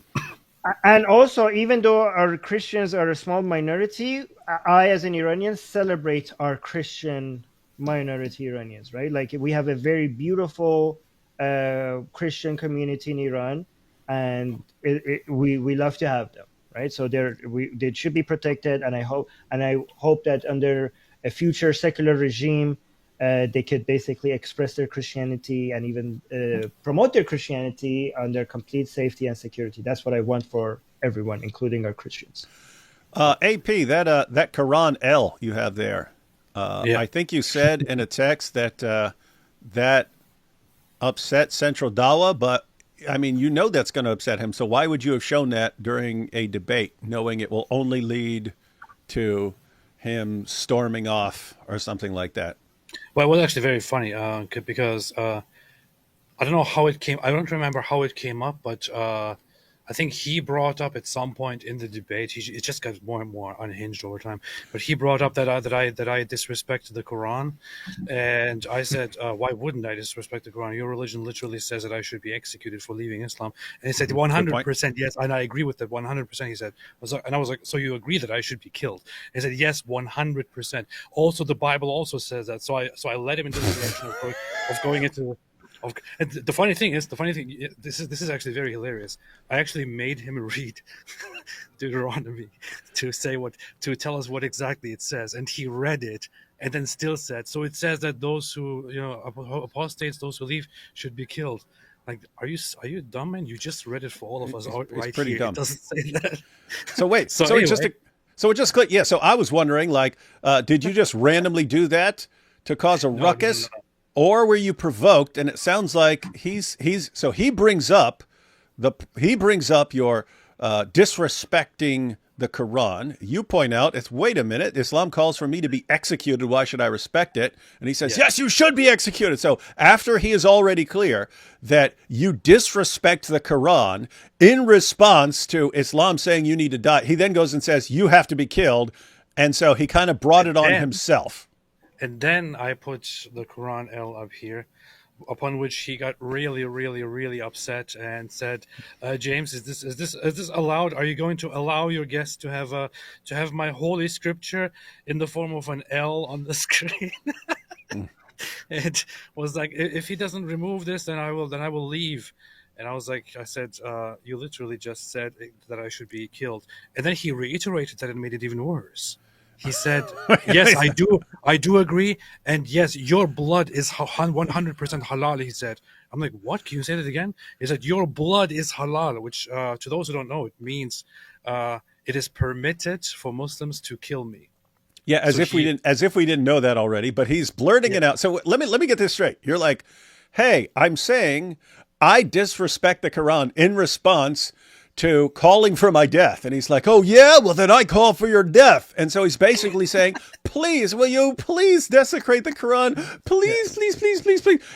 Dude, I mean, seriously, he reminds me of Hijab when we're sitting there. Hey, Hijab, look, you want us to start desecrating the Quran? Go ahead and do this. Well, yeah, fine, I will show you. And then but everyone, that's what started this. Remember, you go back 10 years ago. We weren't like destroying Qurans and so on. That happened after Muhammad Hijab started going after people's wives and saying, yes, instead of going after these Islamophobes, we'll go after their wives and we'll stalk their wives on social media and threaten them with rape and torture and abuse. This will show everyone. And we're just like, okay, well, if you want to go that route, then we're not going to be nice with your book anymore because we don't like your book, and so we'll do this. And then, we can't believe you're doing. It's like, guys, every single time we escalate, it's because you guys are doing something that we warn you about. Stop what you're doing, or we're going to escalate. You're like, we won't stop. We'll kill you all. And then we escalate, and then they cry like babies. Oh, we're victims. Help! We're being oppressed. So James eventually said, "Look, Central Dawa, I can't tell him what to do and what not to do. Technically, you also said some really, really disrespectful things about people who are not Ah, here, and James is about the based. Bible and about Paul and so on. So, like, Mm. I can't just apply these standards here. So AP can remove it if he wants to." And I said, "Well, I don't take very kindly to people saying I should be killed. So, Yeah. it's just going to stay here." And then he said, "Okay, Yeah. then I'm going to show myself out," Yeah. and he Yeah. left. Could have said, He "Hey, left. no problem. I'll take down the L, and you say Islam is wrong for calling for my death." And that'd be good, right? So Yeah. this is funny because I mean, think about what he was actually saying. He was actually calling for Sharia compliance, right? I get to say whatever I want about him, but he has to be respectful towards me and my prophet and my book. And James said, "No, I'm not going to do that." And so that's actually a good rule. It's like whatever rules you guys want to follow, you agree to ahead of time. If you want me to not to respect your book, then here's what you have to do during the debate. No, but if you don't have that, then those rules are not on the table. That's what happens. That's what they All do. right, so seen the show Tehran about Mossad agents in Iran? I haven't. Are you familiar with that, Armin? I'm familiar with it. It could have been made. It's interesting. It could have been made a little bit better, but Isn't it's that interesting. with Like the it's hacker? What's that? What's no, that? it's an Israeli. It's okay. So I'm very picky with my TV series. That's why I didn't enjoy it that much. But a lot of Iranians enjoy it. It's an Israeli TV series made about some spies in Iran, Mossad spies in Iran. So you might want to go watch it. I saw Actually, a lot of that. a lot of Iranians love it because they think like it gets a lot of points right. But some Iranians think like, oh no, it's getting a lot of points wrong. But it's a famous TV series. A lot of Iranians watch it. It's made by Israel. I saw parts of it. Yeah. Interesting. As far as agent, I don't know if I told you last time, Armin. I told AP a couple times, but when I was in college, I was taking a class on the Middle East, and it was taught by a congressman, Congressman Whitehurst, who was on the House Armed Services Committee. So he would be in all these places, but he was talking about all this cool spy stuff, and he said the quickest thinking spy we ever had. This is just the quickest thinking I ever saw. He says he went to Iran as a spy, but he said you couldn't send a spy from the United States because they would catch you. So he said you would send your spies from a European country. So the CIA made the guy a fake German passport. Gave him a fake German passport. Then he flies into Iran from Germany. So he flies into Iran from Germany. The guy spoke perfect German, no accent or anything. He gets to Iran, does whatever he's there for. He's there for a little while. Then he's leaving, and they had a very smart agent there. So when he hands his passport, the guy looks at it, and in Germany they spell out your entire name. They don't give a middle initial. They spell out your full name. And on their fake CIA passport, they didn't pick up on that little detail, and they gave him a middle initial. They put his middle initial there. And so anyway, he gets caught by an agent, and the guy looks at it and he goes, "Germans do not put initials on their passports. This is a fake passport. Who are you and why are you here?" And this guy's like, "Oh man," right? But he said it was quick thinking because the guy looked at the passport. He didn't know any of this. But he looks at the passport and just instantly goes, look at when I was born. I was born during World War II. My middle name, look at my middle initial, it's H. You see, my parents gave me the middle name Hitler, and I had to petition the German government to just put my initial there because it's so shameful. It's so shameful to have that as my middle name. So I petitioned the government. They made an exception in my case to just put my middle initial there. And he said that, and the guy went, "Oh, okay, thanks. I didn't know that was a thing." And he gave him his passport back, and he went on out of there and stuff. So anyway, that guy was quick thinking saved that dude from some messed up stuff. Well, that's interesting. One answer I want to give. One reason why I don't watch, spy movies is because reality is becoming so much like spy movies that I don't need to do that. Because I mean, look at what Israel is doing. Look at how Ismail. Look at how Fakhrizadeh, the atomic scientist in Iran, was killed. With just go look at the details. This is stranger than fiction. Go look at how Ismail Haniyeh was killed. Look at the pager operations. that we got with Hezbollah. You couldn't have made a movie about that. It would have seemed too absurd. Like, come on, no one could ever pull that off. That's too insane. That wouldn't even have worked as a movie because that would never work, man. It would have been unbelievable. Right. And they pulled it off. Yeah. So why do I need spy movies? I'm just following the news. Yeah, they should just Mossad should just be vlogging their own stuff. That would be the hit series. Just vlogging their own stuff that they're doing. Moo Joe says, dumb question. Are they Muslims? His father named Muhammad. If yes, does Muslims that read the Quran can be so liberal and not anti-Jew? So it's basically asking about the religious attitudes of the Pahlavi. So they are what I call non-practicing nominal Muslims. That's what I would call them. So yes, they are Muslims, but nominal Muslims by name. They don't live like Muslims. They don't do Islamic things. They don't practice Islam. But if you ask them if they're Muslim, they will say they're Muslim. But even practicing Muslims can be liberal. Islam can never be liberal, but Muslims can be liberal by not following Islam. Many Muslims follow certain parts of Islam and not the rest. I mean, look at Israel itself. We have many Muslim citizens of Israel who are proud Zionist Israeli citizens. So just because somebody is a Muslim doesn't mean that they can't be liberal. I mean, I disagree. If I ask a Muslim liberal, is there a contradiction between Islam and their liberalism? They would say no, and they would be wrong. There is a contradiction.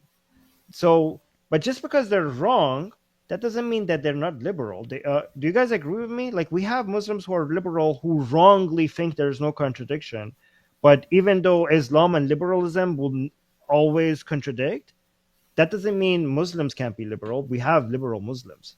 We have secular Muslims. Yeah, no, I mean, no, I've known plenty of just nice, peaceful Muslims who just want to live normal lives and so on. And you do have the people who would say, no, they're just pretending to be peaceful.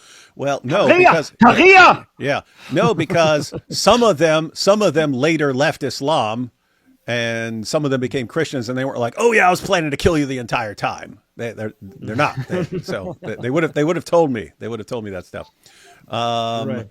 Noam here says, how about we revive the name Koresh instead of Cyrus? We ain't Greek, bro.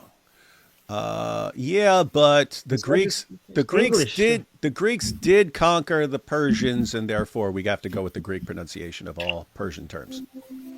I mean, Jews call it the same thing. Jews say Kurosh, Iranians say Kurosh, and Cyrus is not just Greek anymore; it's English. So we're speaking English when you say Cyrus. Mm-hmm. This is in response to me saying, when you were taking care of your dog, I said, always take care of the dog. And now we have Muhammad. I always take care of the dog. Dihya, if you know what I mean. Not sure you followed that discussion, Armin, but Muhammad had a companion, Dihya al-Kalbi, which means Dihya the dog. And there are all these interesting stories about these little private meetings between Muhammad and Dihya behind the curtain. And when people would be like, hey, what are you doing back behind that curtain with Dihya? Muhammad would say, no, that's the angel Gabriel. He just looks exactly like Dihya al-Kalbi. And so anyway, people are wondering what was really going on. What is that horrible noise? Got to turn down AP's mic because there's horrible noise coming out of it. Pretty much the worst sound I've ever heard in my life. Let's see. I will go before you, Cyrus. Oh, this quotation from Isaiah 45. I will go before you, Cyrus, and level the mountains. And why have I called you for this work? It is for the sake of Jacob, my servant. Yes, so you have Jacob, my servant there. Cyrus is also called a servant of God in Isaiah for freeing the Jewish people. Thanks for the infos, Armin. It's a new insight. Yes, Armin's got the good stuff when it comes to Iran.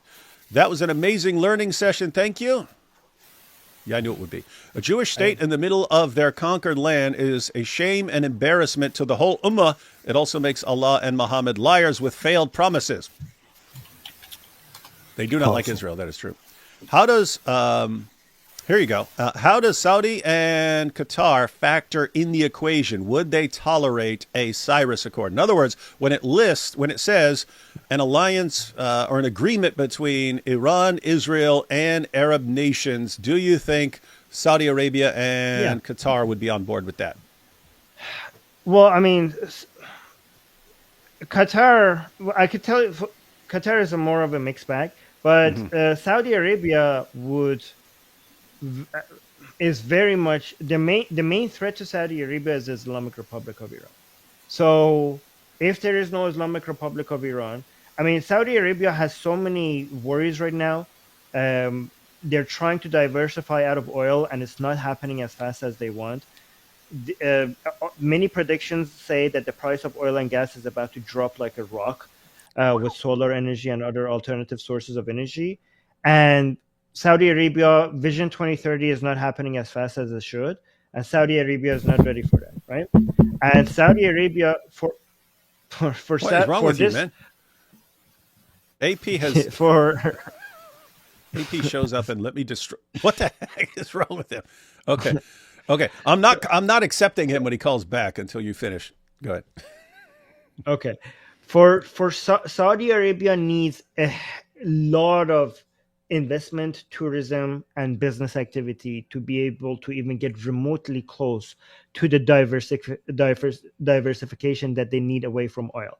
And for you to attract all of those investments, you need stability in the region.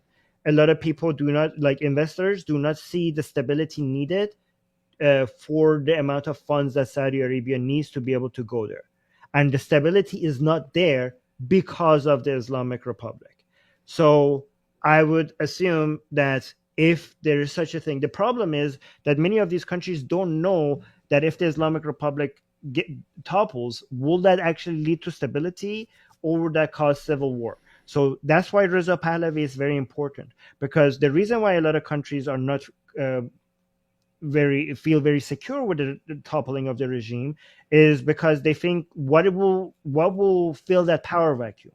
Are we going to have 20 years of civil war? Are we going to have something worse? So Reza Pahlavi is our best hope to represent something that will fill that power vacuum, a person that is not going to want war with anybody. Reza Pahlavi wants peace and stability, not just with Israel, but with every other country. It wants Iran to be a country that does not mess with everyone else, that wants peace and stability with someone else. So if we could convince everyone, Israel, United States, Europe, Saudi Arabia, Qatar, that Reza Pahlavi is that alternative, if that fills that vacuum, it will be best for everybody. Because a stable Middle East, and a Middle East without the Islamic Republic, with the stability that a secular regime will bring for Iran, is just good for business for everyone there. Like that would bring about a new era of prosperity for everyone in the Middle East.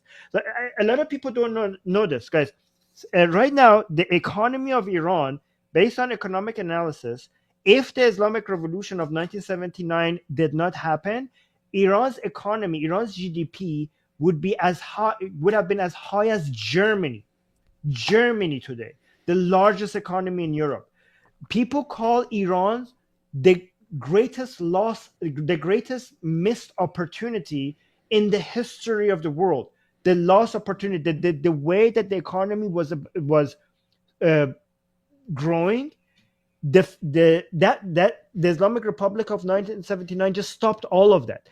You have no idea the utopia that the Middle East, not just Iran, the entire Middle East would have looked like with all of that oil. If the Islamic Revolution did not have happened, the stability and the prosperity and the trade, the Middle East would have been like Europe right now if that revolution did not happen. Everything got effed. And by the way, it's not just thanks to the Islamists.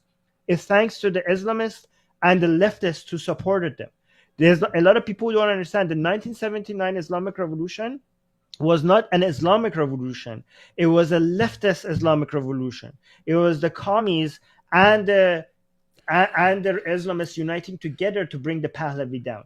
to bring out the Western imperialist puppets now.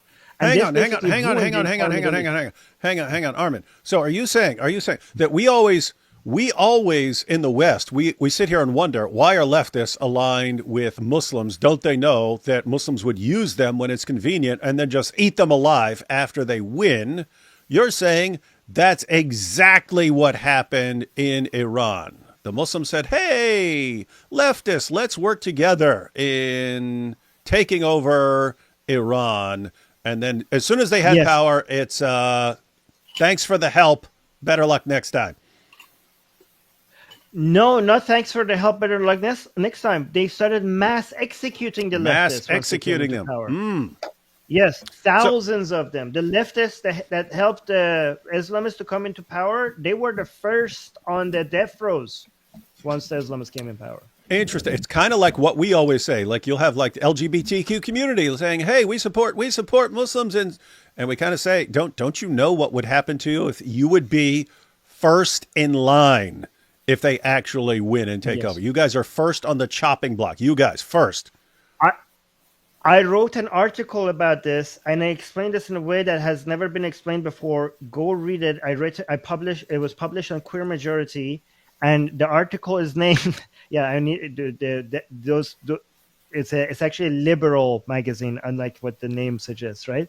So it's an anti-woke, pro-LGBT anti-woke publication. So it's called Queer Majority.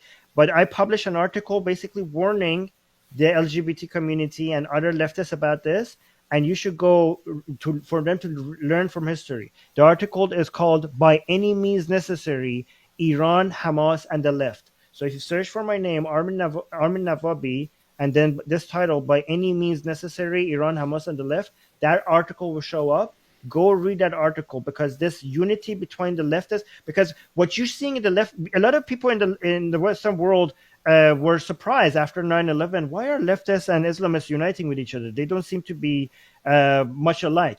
But a lot of people don't know that we actually lost the country 40 years before this. Like, this is a new experience. It was a new experience for Westerners. But we Iranians, when we were watching this, we were like, oh yeah, we know exactly what's happening here.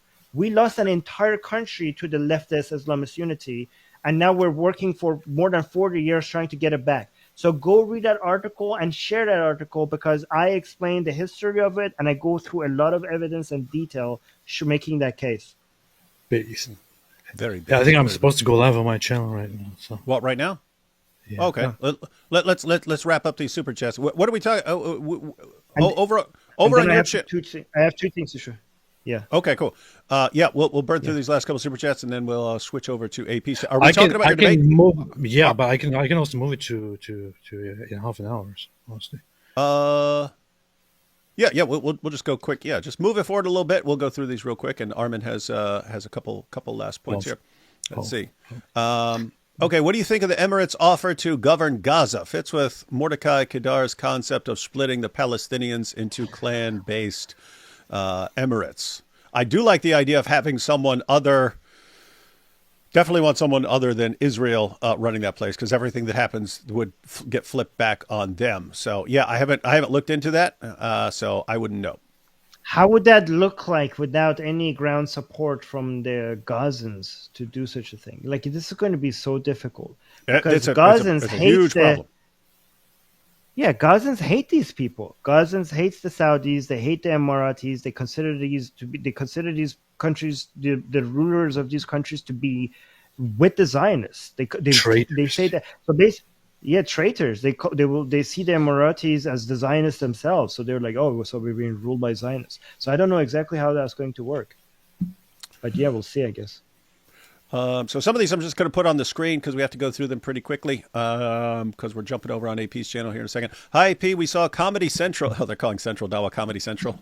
I called him Shirks. I called him Shirk Central in my debate with him. Huh? I called him Comedy Central. That's Comedy funny. Central Dawa in my opening. No, he's got two nicknames, Shirk Central and Comedy Central. So we saw Comedy Central rage quit on you. And Muslims saying Central handled it well. This is really the beginning of the end of Dawa. This is, guys, we were already down to one guy who was willing to debate. None of the main Dawa guys are willing to debate something like Muhammad, Muhammad in the Bible, any of that stuff. They won't touch it.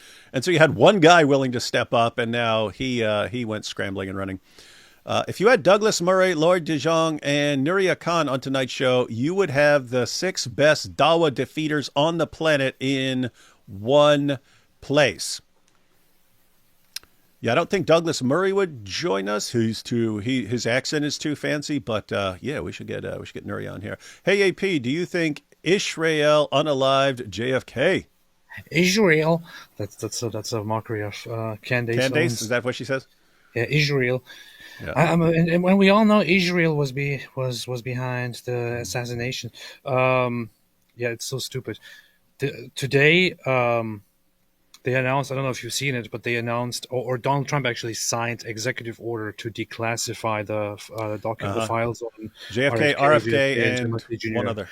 And Candace Owens immediately, as soon as the news got out, made a post and said, if they'll tell us that Russia and Iran are behind this woman is just so beyond insane. Yeah. I responded to that and I said, but if they say Jews were behind it with space lasers and they were trying to get the Christians to drink their Christian blood and put it in their Passover bread, then we know it's true. And the funny thing is that she pretended to support Trump through all of this, and what she's implying there with her post is that Donald Trump would be lying to them to protect the Jews. Yeah, because it will be Donald Trump and his appointed, national intelligence and attorney general guys together, looking at it and then making a plan for the complete release of the files. So if somebody tries to shift the narrative, it would involve Donald Trump. So she's basically saying that Donald Trump will lie to us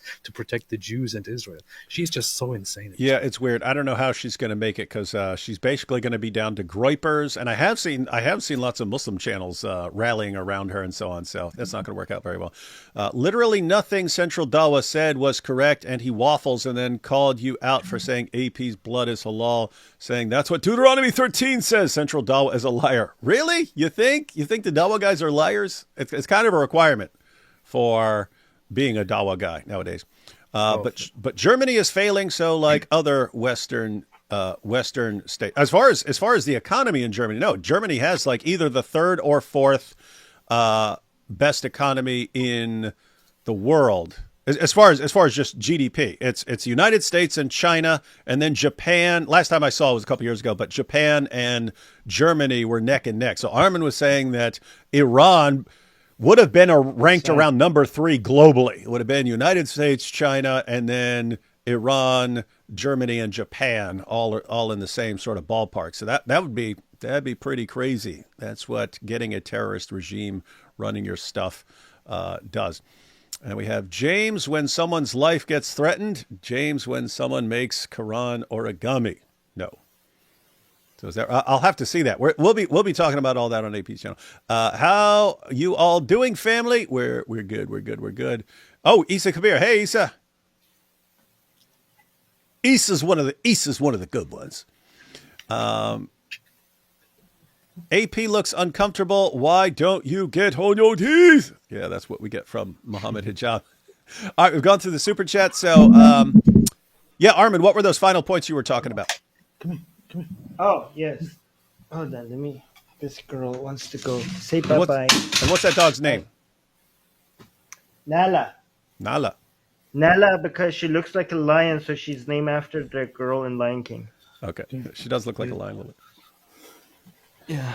So, let me actually. Can you share my screen? Oh, who's that? Wait, do you want to go out? I can't have somebody else steal the show, man. I would go get my dog put on camera, but it's too horrifying. My wife got my least favorite dog, which is a poodle. They're all good. They're all good.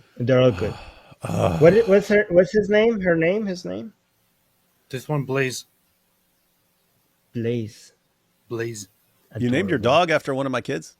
Yes. How come no one's naming their dog Momo? I don't know. Guys, Nala. People are saying the dog named Allah, not Allah. Nala, Nala, Nala, Nala. no, no. All right, you want me to share your screen? Oh yes, please, please. All right, here we go. Sorry. All right. All right, so guys, I did the two streams. Like some of the stuff that we talked about that I didn't go over today. I did a stream 3 days ago regarding the two Supreme Court judges that were assassinated, and a whole bunch of other things on the Atheist Republic YouTube channel. So go check that out. And one thing that there's a lot of misinformation that are being shared right now regarding Hamas has. A lot of people are claiming that Hamas has won because of the ceasefire agreed. And I did a stream just 7 hours ago going over what I basically shared a lot of information showing to everybody. I showed a lot of clips and information from Gaza that you're not going to see in other places, showing you how stupid of an argument that is.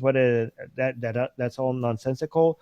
So a lot of people in the chat were saying that I asked them if they saw these videos that I'm sharing anywhere else, and they said no. So go check that out. I think these two last streams, there's a lot of inside information that you're not going to get on any other English speaking stream regarding the things that are happening in Israel and also things that are happening in Iran. So go check that out. It's on Atheist Republic. If you go to Atheist Republic, it's on the live section. So go check these two out. These are quite important. And then I wanted to share, this was the article that I talked about that I wrote that you guys could go check out.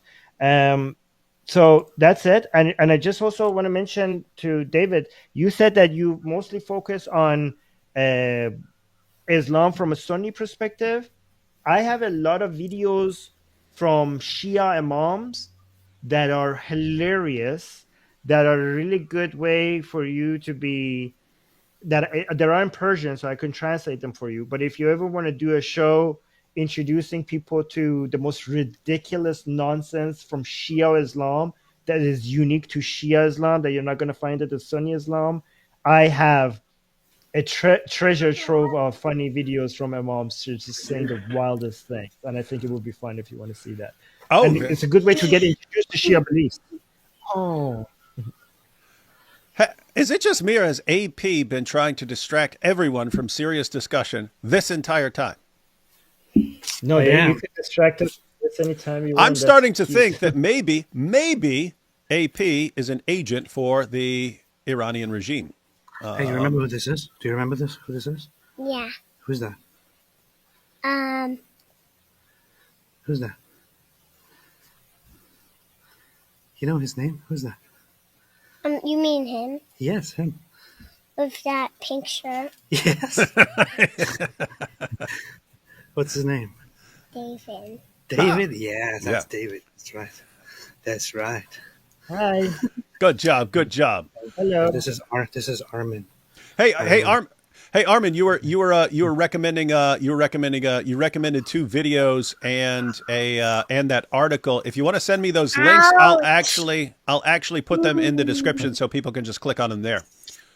So if you want to, okay. You don't have to do this right this second, but if you want to do it afterwards or something like that, I can add them later. So, guys, if you're watching this later, those links will be in the description box. All right, let's take these last couple super chats that just came in. And, would you be interested in a stream on going over nonsensical Shia beliefs because I think most of your audience knows Sunni beliefs. If you're like, would you be interested in a show like that? Sure. Yep. Yeah. Yep. Okay. Here we have will my love Armin discuss? You have a lot of people who love you here in the chat. Will my love Armin discuss why liberalism defeats Judeo-Christian values, increasing prosperity? David claims these values are out of Abrahamic values. Which values specifically we're talking about? What depends on what you mean by liberal values. Liberal values are basically values that respects people's liberty within a certain, but with limitations within a certain framework. So liberalism is a political order that tries to take the most advantage of the spontaneous order derived from a society that has certain amount of liberties, but also has the right amount of limitations to protect the framework. For example, like nationalism. A lot of people don't know that nationalism is one of the most important principles of liberalism. It was like invented by liberalism, right? So that's what liberalism is, and you could be a liberal and be a Christian at the same time. So I don't understand what the conflict here is. I consider David to be a liberal. I think they wanted you to go ahead and blast religion right there, and you were like being careful. But hey, we could have a discussion. We could have a discussion about that at some point. I am okay. So I'm against religion for a more fundamental reasons, because I just don't see any evidence for any religious claims, right? But whether I'm right about that or wrong about that, within the liberal framework, we all could just live peacefully next to each other and disagree with each other. In fact, liberalism is the best place for us to debate each other about these topics. And basically, we here's the thing: the priority is for right now for us is for the people who are coming for all this framework. Whether I'm right or David is right regarding the existence of God, we wouldn't even be able to have a framework for us to have that discussion if that framework is being challenged. And that's why I consider us on the same team, because there are people that are coming for the destruction of this entire framework. So these other discussions are fun, but secondary. We wouldn't even be here to be able to have these civil discussions about who's right about the existence of God if we don't have countries and this world order for us to be able to live in. And that's the threat. That it's basically like people discussing over who's going to sit on the throne while there's a dead army coming out for the whole land. Like the dead army is priority right now, and that's basically, to me, that's Islam right now. And what breed is that dog, AP? AP's gone, which is good, because no one should care what breed that ugly dog was. That seemed like some sort of weird one of those poodle hybrids where they breed a poodle with some other dumb dog, and then do it D Wood. Shiites are even. So this is as far as recommending a show on with the Shias. Says do it D Wood. This is from Mosh Cohen. He says do it D Wood. Shiites are even funnier. Armin for the win. That's cool. It's true. Like David, I will challenge you. I will bring ridiculous beliefs from Shias, and I will convince you, I know you spent so much time finding nonsensical Sunni beliefs, but I will prove to you that Shia Islam is more ridiculous than Sunni Islam. Hey, we should title it something like "Try Not to Laugh." Try not to laugh as we go through clips of laugh or puke, depending on which one we're covering. Ouch. And shout out to Mosh Cohen for the channel memberships. All right, everyone. As Armin was pointing out, he has videos on his channel that are full of information that people are just not familiar with. And that's what I find out every time I'm on with Armin. He has lots of information that is new information for everyone. So, yeah, definitely check out those videos and that article he shared. Thanks, Armin, for joining us and for it's basically exactly what I wanted you on for. It was mainly, I want to know more about this entire situation and about Reza Pahlavi. In case, should I be supporting him? Should I be supporting someone else, or just the people, or something like that? So gave me an answer to that. But also, as we pointed out, it was something like 56% of people earlier who had no idea who he was. So very, very, very good discussion. What was that? Let us know, guys, in the comments if you found this educational, if you think like you learned this helpful or not. Because I'll read the comments after the stream is over. So after the stream is over, leave your comments. Yeah, guys. So leave any comments in the comment section, and Armin will be checking those out. All right, everyone. We will be on AP's channel here in a couple minutes to discuss the horrible, unprovoked death threats against him from Central Dawa. We'll be checking that out. Yeah, we're gonna cover that. We're gonna cover what happened. Like once we figure out what happened to you, AP, we're gonna be covering that on Atheist Republic as well, because this is newsworthy. Yeah, we're gonna be treating it. Yeah, yeah. Awesome. And I need to have you back again as well for something. That'll be fun. Well, let me know. Yeah, and everyone, as we're closing out, let's just all make sure, everyone watching, let's all thank Central Dawa for helping us yet again expose the truth about Islam in a world that just doesn't want to believe that's what Islam teaches. They shout it from the rooftops and make sure everyone knows. And so thanks. Hats off to Central Dawah for proving us right. Once again, all three of us on this screen, ladies and gentlemen, are under a death sentence from that religion. And it's actually good to hear the people who actually believe in this death sentence actually admitting it for the sake of others who don't think that's what Islam teaches. So once again, hats off to Central Dawah. We love you, Central Dawah. Keep exposing your religion for us and helping us. And final comment here, Key. Armin, fellow Persian here, David Wood and AP get a kick out of Khamenei's Resala and its comedic scenarios. No. We will get a kick out of it. Okay. Yes. I have videos of that. I have videos of that as well. People reviewing it. It's insane. Yeah. Nice. All right. Thanks everyone for watching, and we will see you all in a couple minutes over on AP's channel. Catch you next time.